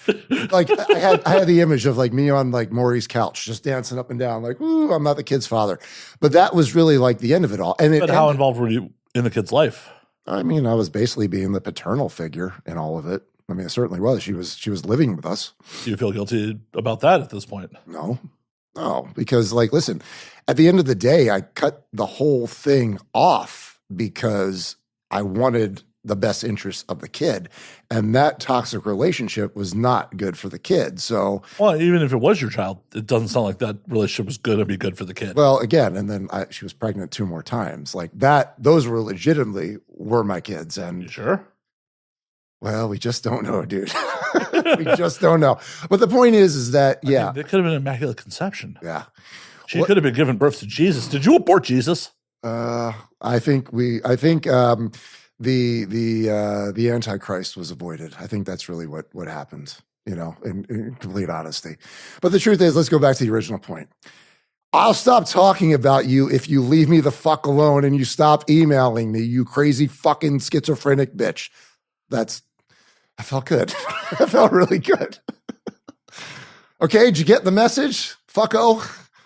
Yeah. I mean, this was yesterday.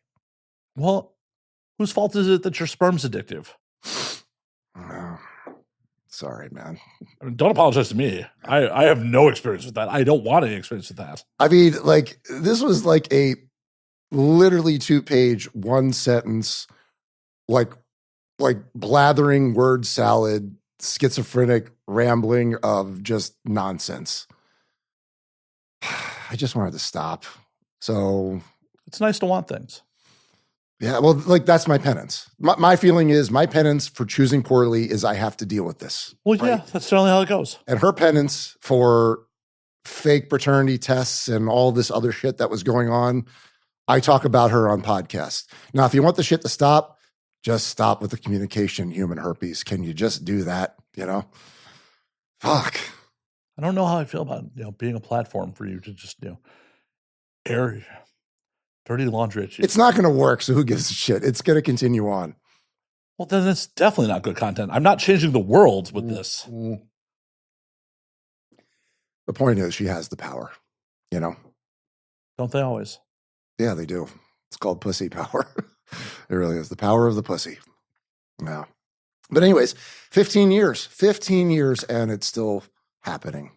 So. Well, how'd you meet her? Guess. A brothel? Nope. She was okay, in terms of like performers, fart in the wind. Okay, briefly. From the Florida days. That's it. She is so batshit nuts that she thinks Pornhub is chasing her. See that look? Freeze that look. Okay. And blow it up. Put it on your wall because, yeah, like how absurd is that? Like, no one gives a fuck. No one gives a fuck about your 6-week failure as a porn chick. They don't care. And I've never mentioned her by name. I've never mentioned what she looks like. I've never mentioned where she's from. Oh, Florida. No, she's not even from there. That's where I met her. But the point is like, no one cares except you. Let it go. I mean, that's how most people's lives go. Most people don't care. Most people, because they're the center of their own story, think that everyone gives a fuck about them. They don't. Well, if you're a schizophrenic, I imagine so. If you think people are chasing you and following you and really give a shit. But dude. Well, it's the modern, illness, mental illness for everyone. Everyone who's commenting on someone else's content thinks that they're much more self-important than they actually are, that anyone gives a fuck what they have to think. Yeah, I've just dropped so much acid that I've shed all of my ego, and I really just realize how insignificant all of this is. So, well, yeah, we are specks of dust in a rock flying through space. Yeah. And if not, none of us fucking matter. No. In 100 years, none of us will be. We're not even farts in the wind, dude, cosmically, at all. Oh, 100% not. Yeah. It terrifies me. I hate it. Yeah. It doesn't terrify me. I lean into it, man. Well, good for you. No, I mean, I acknowledge it. I hate it. But yeah, at the end of the day. No, I think people would understand, like, if they realize they don't matter, it would make things a lot easier for them. It would. Oh, no, because they can't wrap their brains around that. Nah. You're giving people too much credit. No, I think you're right. I've seen the light, man. I felt the energy. And oh, no, I know I don't matter. I just don't like it. Well, no, I've come to terms with it. I know. I'm in a different step of, it's like anger, denial. There's stages of this shit. Yeah. I'm still in denial. No, I've let go, and I realized that I control nothing except for maybe how I spend my day. So my choice is to spend and have an awesome day every day. Why are you here? Because I thought this was be fun, and it is. It's been everything I thought and more, dude. Seriously. Aw. I'm present. I'm a present guy. I live in the now. I don't worry about tomorrow. Well, you shouldn't, because none of it's fucking promised. Right.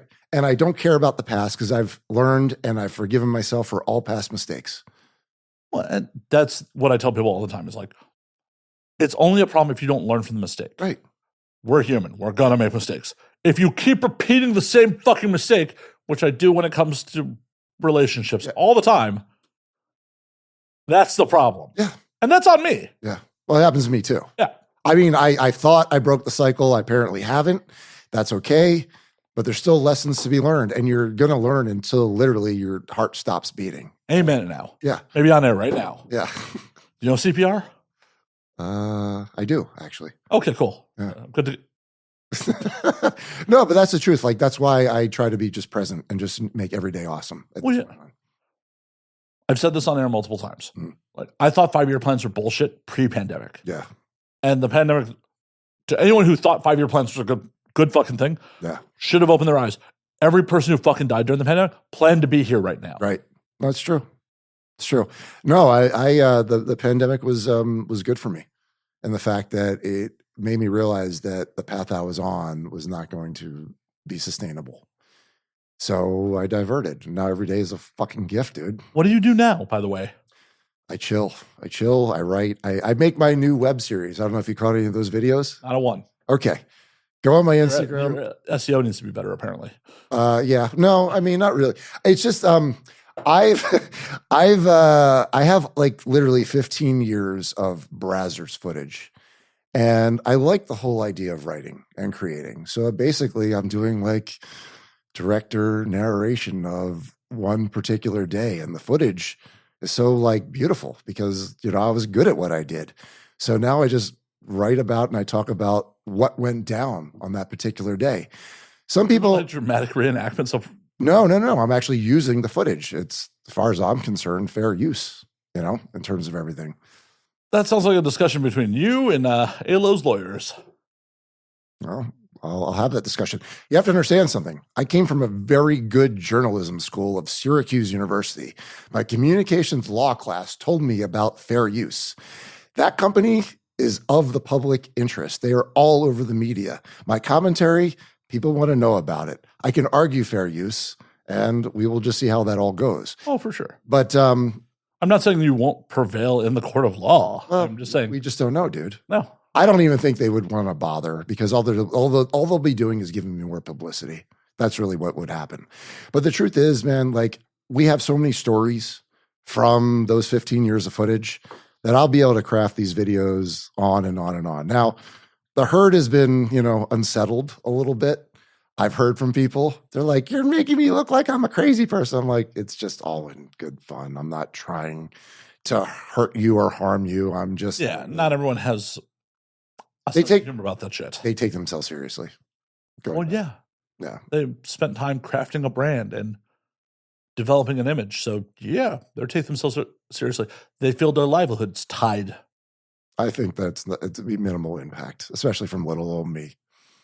Guy who's done 100 podcasts. Yeah, but still. No, I think it's more like 50, but... Oh, only 50. But I get what you're saying. Yeah. I'm sorry I'm such an intriguing guest that people want to have me on their shows, dude. I regret every moment of this. Every moment. I'm going to just spit in Donnie Rock's face next time I see him. No words. Bah! Like a deep loogie, like with some phlegm behind it. Yeah. He's going to be like scraping it off his face like it's a load. A malicious loogie. Oh, yeah. Completely. I'm coming for you, Donnie. I'm coming. I'm going to build it up. I'm going to have a full cigar. I'm going to finish the cigar so it's nice and maybe drink some milk. Yeah. So it's really phlegmy. Yeah.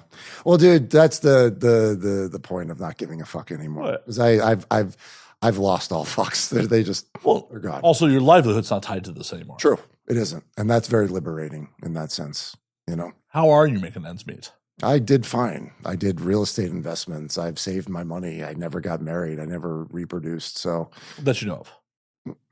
Yeah, that's true. That's a good point.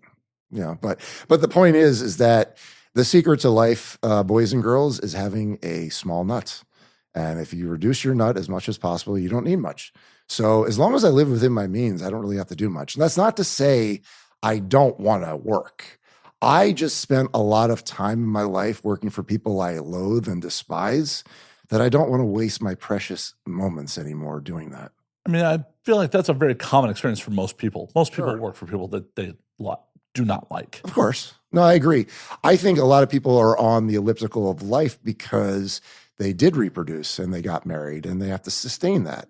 That's why I was able to retire literally at 47 years old, Ooh la la, I'm Vic. I retired at 47 years old. Ooh la la. No, but that's what I do now. So I covered in people's fluids for 18 years.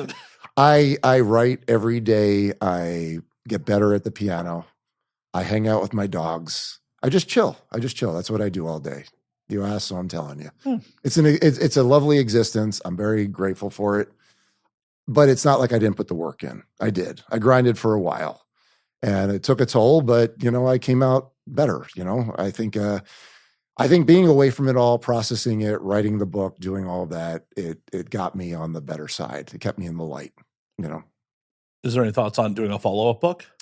Well, yeah. I mean, I'm writing the stories, but the question is like with this book, I just had this in my brain that I might be not long for this world. Oh, you think they're going to take you out? Well, I don't know. Not them. I'm just saying in general, you don't know how long you have. So my point was get it all out, pour out your heart and soul in one project, which by the way, wasn't a short process. It was 8.5 years from start to finish. I know. I saw you tell Lisa Ann the same thing. Okay. But the truth is but if you're going to release something, it's got to be as good as you possibly can. Like this is why. Oh shit. What? Fuck. Well, fuck. Yeah. I'm saying for me, I've done projects before that have stayed in the can because I was like, this is shit. I don't want to put my name on it. But when it came to my book, I was like, yeah, I'm going to release this. And because I know it's going to be at least good, but let's make sure like it potentially could be great. The response I've gotten on it has been that completely. Like people have been like, dude, good job. Like you literally were completely brutally honest, mostly about yourself. You were brutally honest about yourself. So I commend you for putting yourself out there for that. But yeah, like if you're going to work on something, you've got to put the time in to craft it. You can always go what most people are doing now, which is AI. I'm not going to do that. My book was all 100% organic. It was all from my brain. The AI lies. Like, if you don't know, people, the AI hallucinates. Last time I ChatGPT'd myself, because I do this occasionally because it's amusing to me. Yep. ChatGPT told me I perform at the Comedy Store and I have a tight 5. Like, goddamn, when did I get up? Like, am I fight clubbing my comedy career? Interesting. Yeah, no, so this was all organic, and that's why I put everything into that. Do I have more stories to tell? Sure. But the Instagram story is Vic Lagina's Tales from the Filthy Trenches. It's starting to make some rumbles, and it's starting to get some views, especially when you've got, okay, most people, as you would imagine, are shunning me because they don't want to piss off the monopoly. But you every now and again have someone like Kendra Lust who's like, fuck them. I'm going to promote you. I'm going to push you. And it's been getting some traction. So I'm going to continue on that road. And that's what I'm going to do every day. At the end of the day, I'm here for interesting stories. Mm-hmm. If you're boring as shit, yeah, I might not hear this. Yeah. You're just like, well, yeah, I was on set for 18 years and yeah, I hate the monopoly. Yeah. I probably would be like, this might not be worth my fucking time. Nah, man. No, like for me, the experience was so bizarre and awkward that I had to really just roll in and lean into that, you know? And that's really what it was. And that's what the book is. It's walking in my shoes, the ups and downs, the brutally honest stories about all of it. That's really what the book is. So yeah, I mean, I know 12 and a half hours. That's what most people say. But dude, it was 20 years, man. It was 20 years having a front row seat with a company that changed the business forever. How do you feel that you were able to retire in your mid-40s, but some of the people that work for you are still fucking struggling right now? Well, listen, dude, I took some big fucking risks. And listen, you pay the cost to be the boss. That's the way I see it. And when you take big risk and big swings and the risks are on you, well, you should reap the rewards from that. You know, like some of the choices that I made based on the circumstances that were going on, including buying my house in Vegas, including signing a lease that my company was liable for, and then buying my second studio because I wanted to keep this thing going. These are not small risks. You're basically taking your testicles out, putting them on the table and saying, I've got big balls. And if you do that and you make it work, you should reap the rewards. I do believe that. And any of them could have done that. They just chose not to. They just chose to work for an asshole like me. And that's really what happened. I was just curious, like, how you felt on, because as we talked about before we got on here, like, I'm friends with some of your old crew. So, like, and I know what, like, financial states they were. I had someone who was on your crew ask me about getting a day job where I was doing armed security because they were afraid that they were going to make more money being on an armored car truck than they were being on your set. Sure. No, I get it. But here was the deal. For those that were working when we were really busy, they were making enough money where it was like, okay, it made sense. But when we were getting to the point where we were like in the Mind Geek era where they were really being chiselers, okay, there was half the month for them to do whatever they wanted to. They were getting pretty well paid for a part-time gig. So whether or not they wanted to do more with themselves was really entirely on to them. That's the way I see it. I'm just getting secondhand stories, so I was just curious. I get it. No, listen. I would love to hear the things that were said.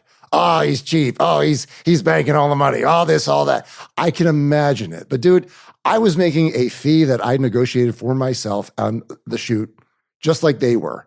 And when they asked for raises, if it worked, they got their raises. But again, they had the opportunity to do whatever they wanted for the other half of the month. Some of them chose not to do anything. That was their choice. For sure. Yeah. Some were working other gigs. Like I can think of my makeup artist. She wasn't just working for me. She was working about 3 other gigs. Other people. Well, it was also, for at least my time in Vegas, a very different day in Bourne. There wasn't that many opportunities to do non-studio work in those days. Mm-hmm. Like there was clips for sale and hot movies were like your options for doing shit that was not for a studio. Sure. And both those sites were fucking horrible back in the day. Right.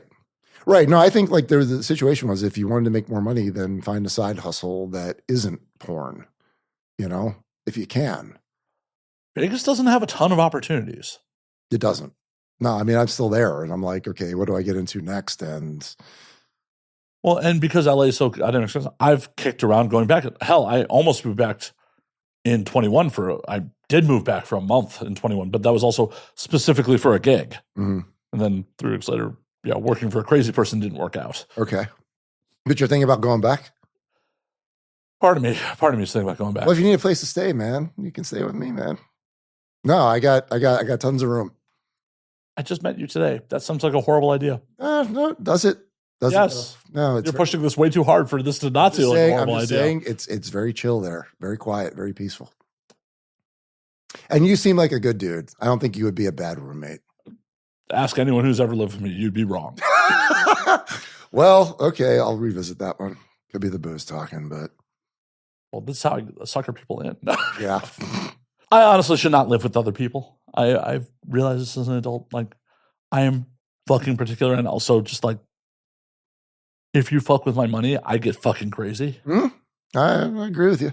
Like, I have a former roommate that I had to sue because he hadn't fucking paid his rent. Yeah. And like, fucking, yeah, it was not my shiniest moment. We'll go with that. Yeah, no, I understand the whole fucking with the money thing because a lot of my previous employees were trying to fuck with my money. A lot of people that I brought into the Brazzers fold were fucking with my money. That was like the ongoing thing. Like, for a while there, I was having to check out my ass to see how many bite marks were out of it because there were people just trying to take what I had because they wanted it. That was really the battle for a lot of it, especially during the Pornhub years in the very beginning when everyone was losing their jobs and losing their income and losing their livelihood, and the Obama economy, which was terrible because we were in a deep recession.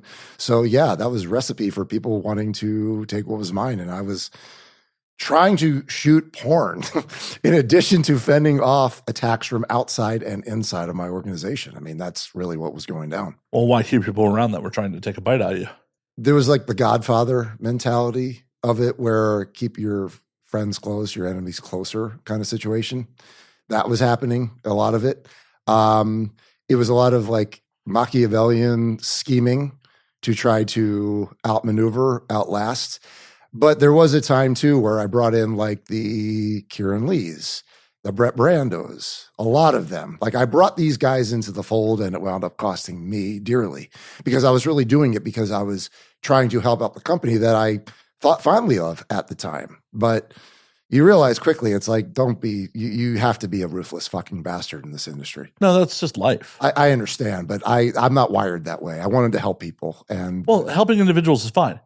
Helping corporations is another thing. But no, I was helping individuals.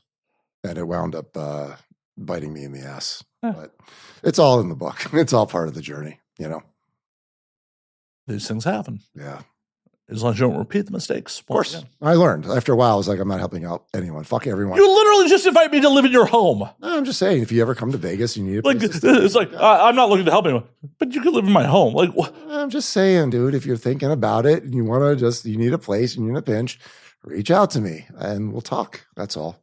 That's all. When I don't have a career anymore and I have to couch surf on Vic's couch because of this interview. You'll have a room, dude. There's like 3 of them, 3 extra rooms, man. A couch in a room? Oh my God. Oh, you'll have a room with a couch. What an upgrade. What an upgrade. The best of both worlds, man. What a fucking upgrade. Mm-hmm. This is all in all a weird industry. It's just still a lot of people treating it like the Wild West. Mm-hmm. Even though it's been an established industry for decades. Sure. I don't know where we end up going. Like, I don't know what really causes it to settle more into how the rest of mainstream entertainment works. Well, for me, it was like, is the juice worth the squeeze? And I didn't feel like it was anymore, you know? It may never. Mm. It was. I mean, it was juicy for a while, man. It was really juicy for a while. But it got to a certain point where I was like, nah, this is going to be too much trouble than it's worth. You know? Well, that's just how human society works. Fucking things change. Things ebb and flow, strikes and gutters, dude. Yeah, exactly. Exactly. Yes. So you can't depend that like, oh, hey, this industry I'm in is going to work forever. Hell, spent over a decade in the armored car industry. how much fucking currency is being used these days. Right. Half of the job was delivering change to retailers. Change. Yeah. Fucking hate change. I fucking hate change. You don't hate coin like I do. A box of quarters weighs 26.5 pounds. Yeah. Having to deliver hundreds of boxes of coin at a jump to a bank. Fucking hate it. But who's using coin these days? Who's really using currency in a lot of cases? You would have thought like transporting currency would be a job that would last forever. Mm-hmm. When did that stop? Probably within the last 10 years. Yeah. I would assume that like things. I mean, when's the last time you paid for a purchase with cash? No. I was doing that up until the pandemic. Yeah. And the pandemic just ended that. Well, completely. Because the mint shut down, coin shortages started happening. So no, I was just like, it's just dirty paper money. People are really worried about germs and stuff. I'll just use my card, and that just kind of made more sense. And that's where it always, since it has become easy, it's always made more sense. Like, I don't have to get change. I don't have to get 21 cents that's going to just rattle around in my pocket and go where. Yeah. No, I hate change. Loathe change. Yeah. Since you can't buy anything with change. Right. It just becomes a pain in the ass. Yeah. So that all ended, like you say, 10 years ago? Maybe less. Maybe less. Yeah. I've been in the armed car industry since I quit in 2014 when I moved to LA. So okay. But yeah, with porn, I am not optimistic about the future of pornography and the production of it at all. Where do you see it going? AI. Completely AI. Not completely. I've had conversations with people about the AI situation, and you're always going to have people, they're classified into two categories. You've got your organics and your digitals. Right. You got people who are like, I want to see real people fuck and sweat and, make the guttural noises and everything else. And then you got people who are like, you know what? I don't give a shit. I just want to, just an image to get off to. Right. Exactly. And as we covered earlier, I am totally down if I was a businessman to just cut out people. So I think that is why the industry really should be freaking themselves out. I don't disagree. Mm-hmm. I think the big hurdle right now is finding a platform that will actually, like, you can't go to Google's VO3 and prompt porn. Right. So the big tech giants are putting hurdles in the way. Mm. The resources it would take to make an engine like that would actually allow you to just prompt porn. Right. Have you played and seen VO3 at all? No, but I mean, it's full prompting fucking film scenes. Mm. Pretty good looking. Yeah. Fucking film scenes. Yeah. But how are the actors' performances? They made it so you can sync audio to the dialogue now. Get it, but is the performance moving you? I think that has to do with the prompting more than. Okay. Well, no, I mean, I think like all of us are kind of endangered at this point in time. I'm in the danger of you just have to deal with my bad takes. So there's an AI model that's been trained on my bad takes, and then I'm fucked.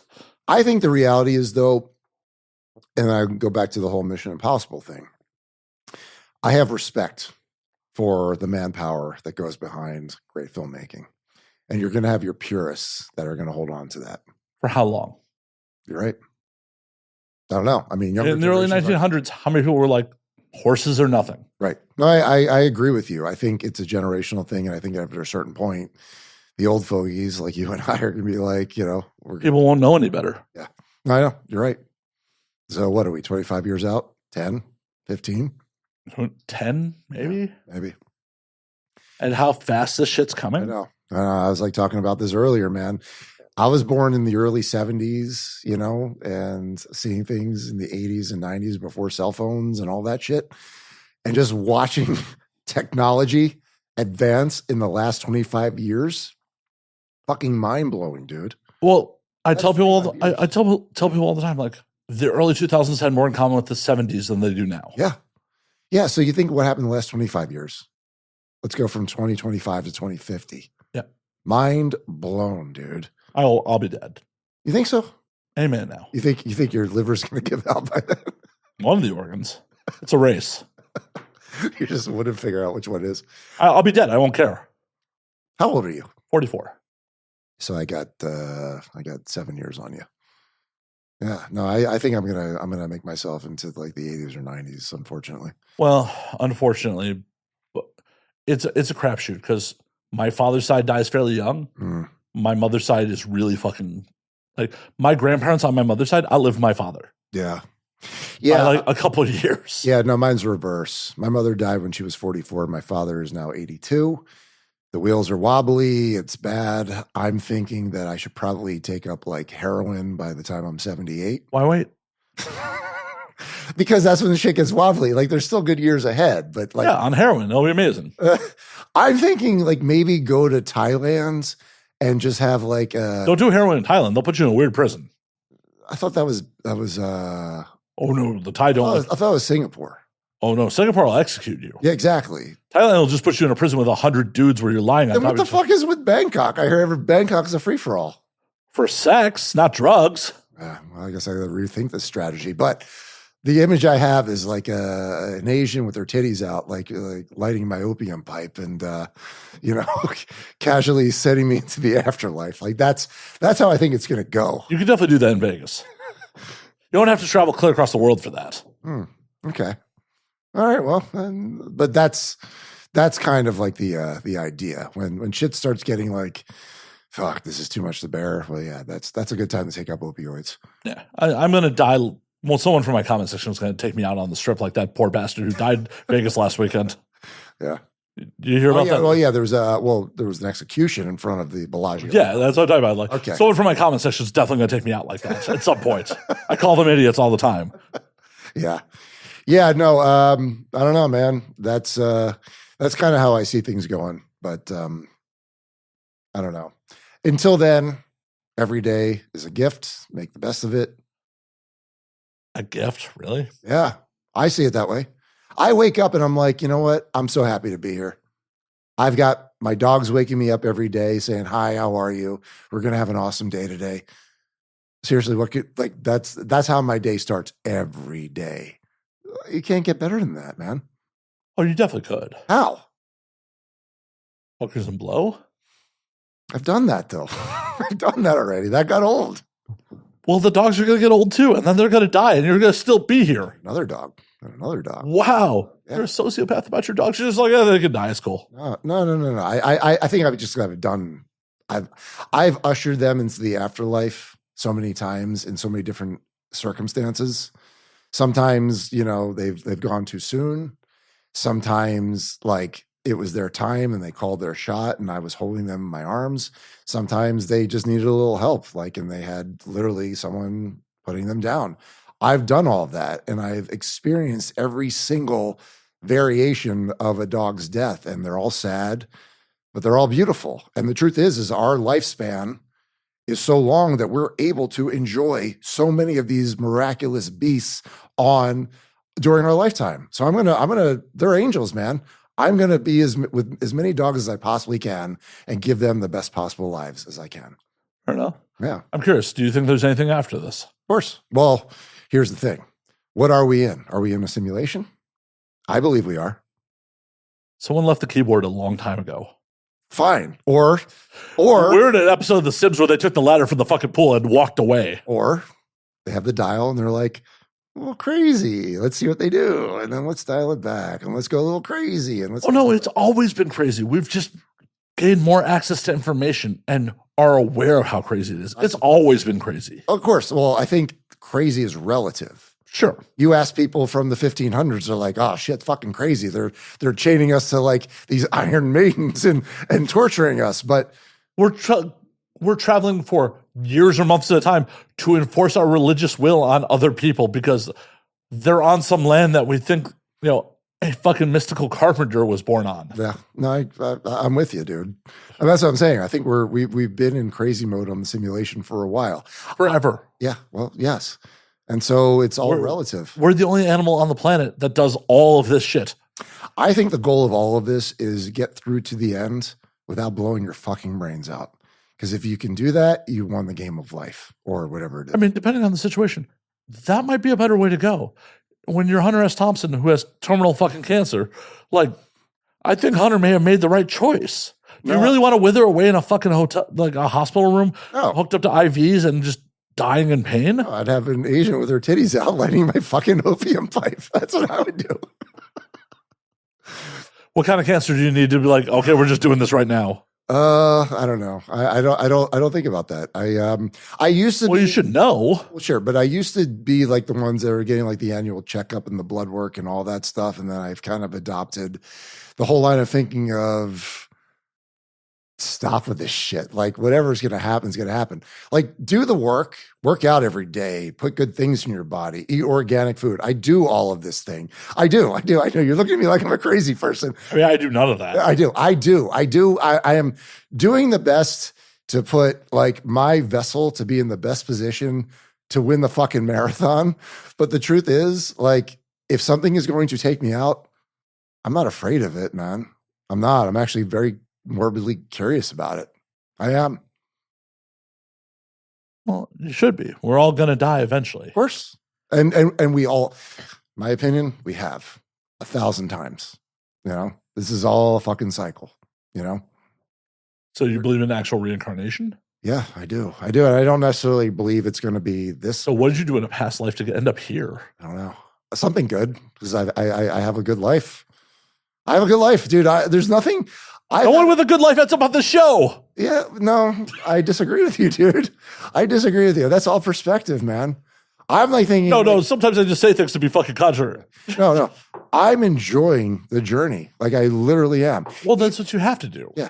Even when things go a little sideways, you know, I get my heart broken from my last relationship. I'm like, fuck this. No, fuck it, dude. Move on, man. You know, just enjoy the next step. Well, if you have no lows, you have no highs. True. Strikes and gutters. Yeah. Like, you don't appreciate the good shit if you have nothing bad happen to you. That's why I hate celebrities' children. Yeah. It's like, true. You've never had any actual wants. You've never actually had anyone say fucking no to you. Yeah. No. You don't know how to deal with the adversity of someone being like, fuck you, no. Agreed. How much stoicism do you read? Do you read about this? I'm illiterate. How many times do I have to tell you this? I don't know how to read. Really? Do you believe that? No, I don't. You're much more smarter than you. I'm much more smarter? Yes, much more intelligent. No, I read stoicism every day. The ancient Stoics, dude. They give you a good perspective on how do you approach life every day. You know, it's you have to basically entertain every possibility that is going to potentially happen to you and learn to be at peace with every single one of those possibilities. And if you can do that, and that's some Jedi shit real right there, then you will get to the end. Okay. I'm honestly on some, what I consider modern stoicism. Like, if you are not actually someone I know, you don't matter. Like, your opinion doesn't matter unless there is some background that like shows me your level of expertise. I don't give a fuck what you have to say. So then what do you think about porn star opinions? Depends on the subject. Really? Well, yeah. If you're telling me about on-set sex or something else that a porn star is an actual expert at, I will listen to you. Sure. But if it is something that you don't know shit about, like politics? Well, yeah. And no one should be listening to me about politics either. I don't know shit either. It's, you know, dude, like, here's the thing. I've tried to follow people on social media, and the minute they start popping off about politics, I'm like, okay, I can't anymore. I just can't. It's like, that's not your area of expertise. Please stop now. Please, for the love of God.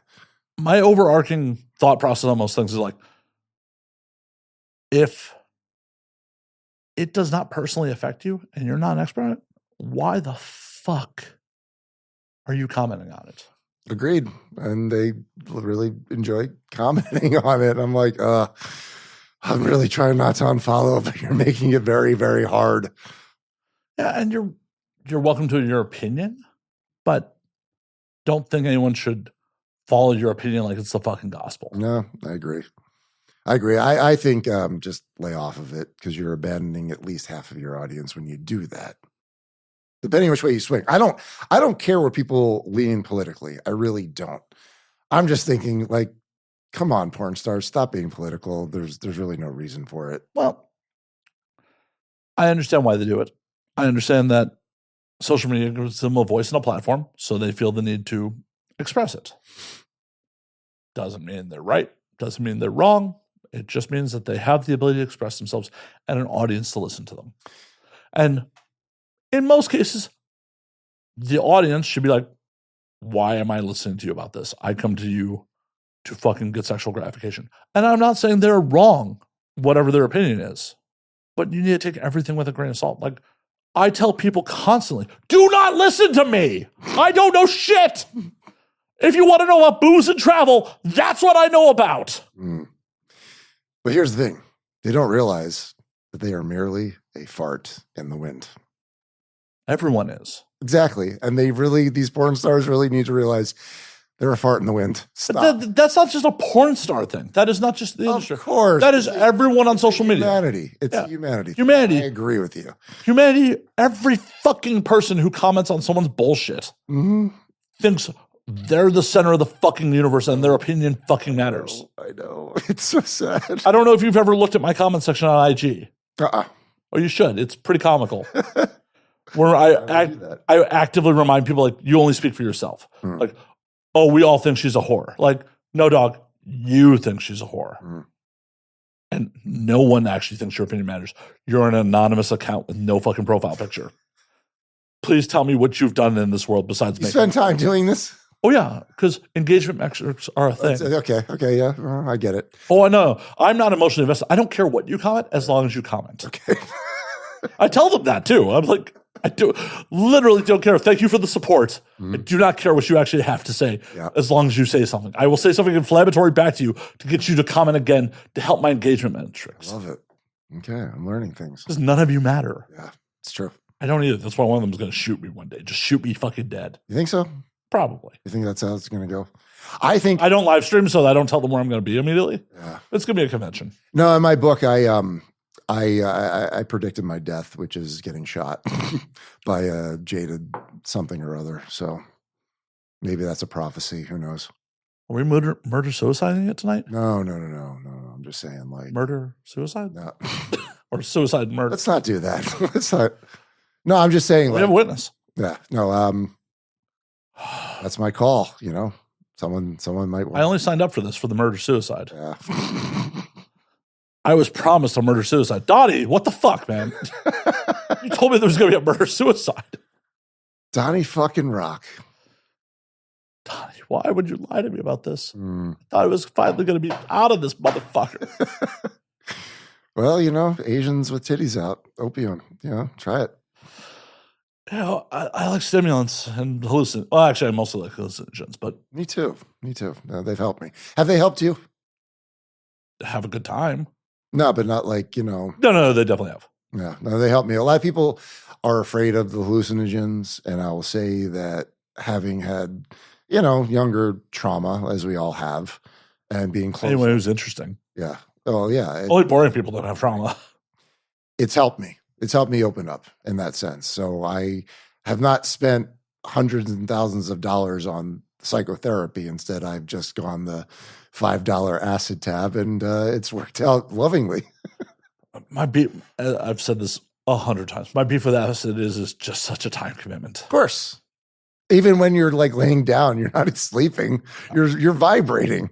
That's what happens, you know? I end up fucking with shrooms much more regularly. Yeah, because they let go. Yeah. Though I did 6 grams on my birthday, and there was a point where I was like, I'm not sure I'm coming back from this.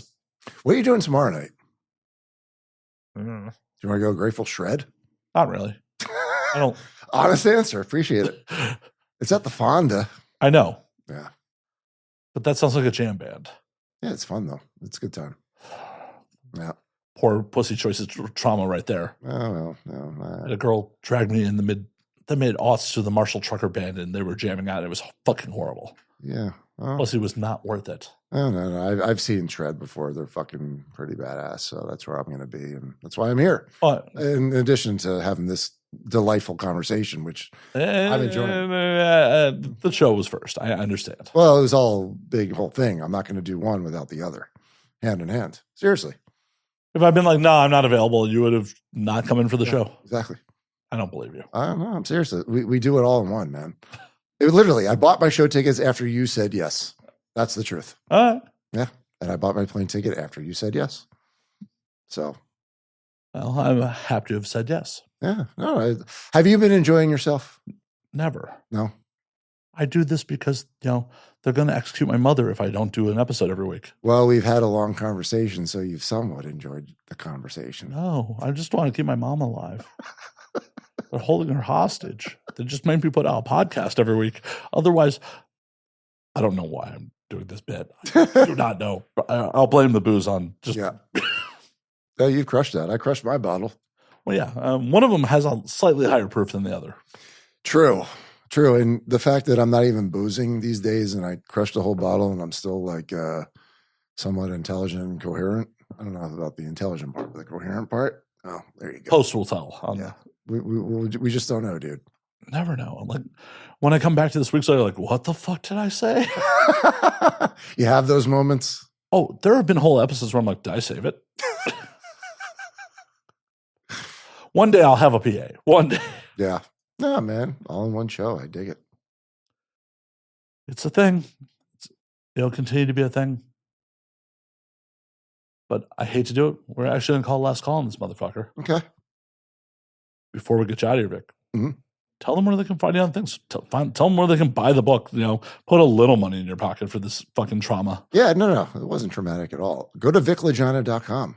It's not over yet. Yeah. Go to viclagina.com. You can see the trailer for the book Filthy, which my former production manager was a assistant on. Actually, it was pretty cool. He's actually in it too. And you can go to socials. I'm on Twitter at Vic Lagina, my Instagram at Vic Lagina and at Filthy Vic Lagina. And I actually just started a YouTube channel which has these videos that I've been telling you about, where I'm just giving my undiluted thoughts about all of the scenes that I've shot over the 18 years or so. So go there and spin the audiobook. It's now on Audible too. It's 12 plus hours. It's a commitment, but dude, listen, if you're driving or flying to Thailand or Australia, we'll pass the time. It really would.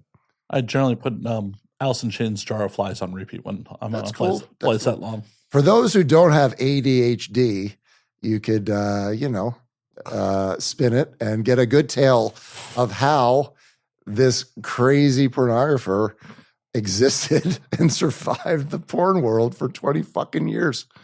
Yeah, that's what I would say. It was a good journey. I don't have regrets, and I don't really endorse it either. It was an existence that I wish I wanted to share with the world. Fair enough. Yeah, man. It's not for everyone. It isn't. Well, Vic, it's been a pleasure. We may do it again, depending if they cancel me or not, or take me out back and beat me to death in Montreal or some shit. They're not going to do that. I know. They're not. I'm just being dramatic for the fucking bit. I get it. No, I would love to come back next time I'm in LA for a fucking jam band. I will hit you up and we'll do a part 2. If you want to, listen, here's the thing. I'm very outspoken. If there's anyone who wants to converse with me, challenge me, fight with me, bring it. Fists or knives? Doesn't matter. Let's do it. Knife fight Vic. Let's do it. Listen, I won't back down from anyone. The truth is, if you've got a legitimate beef with me, if you want to talk with me, I'm here. I'm not going to break down and shy away from anyone. So fair enough. Maybe that will be your part 2.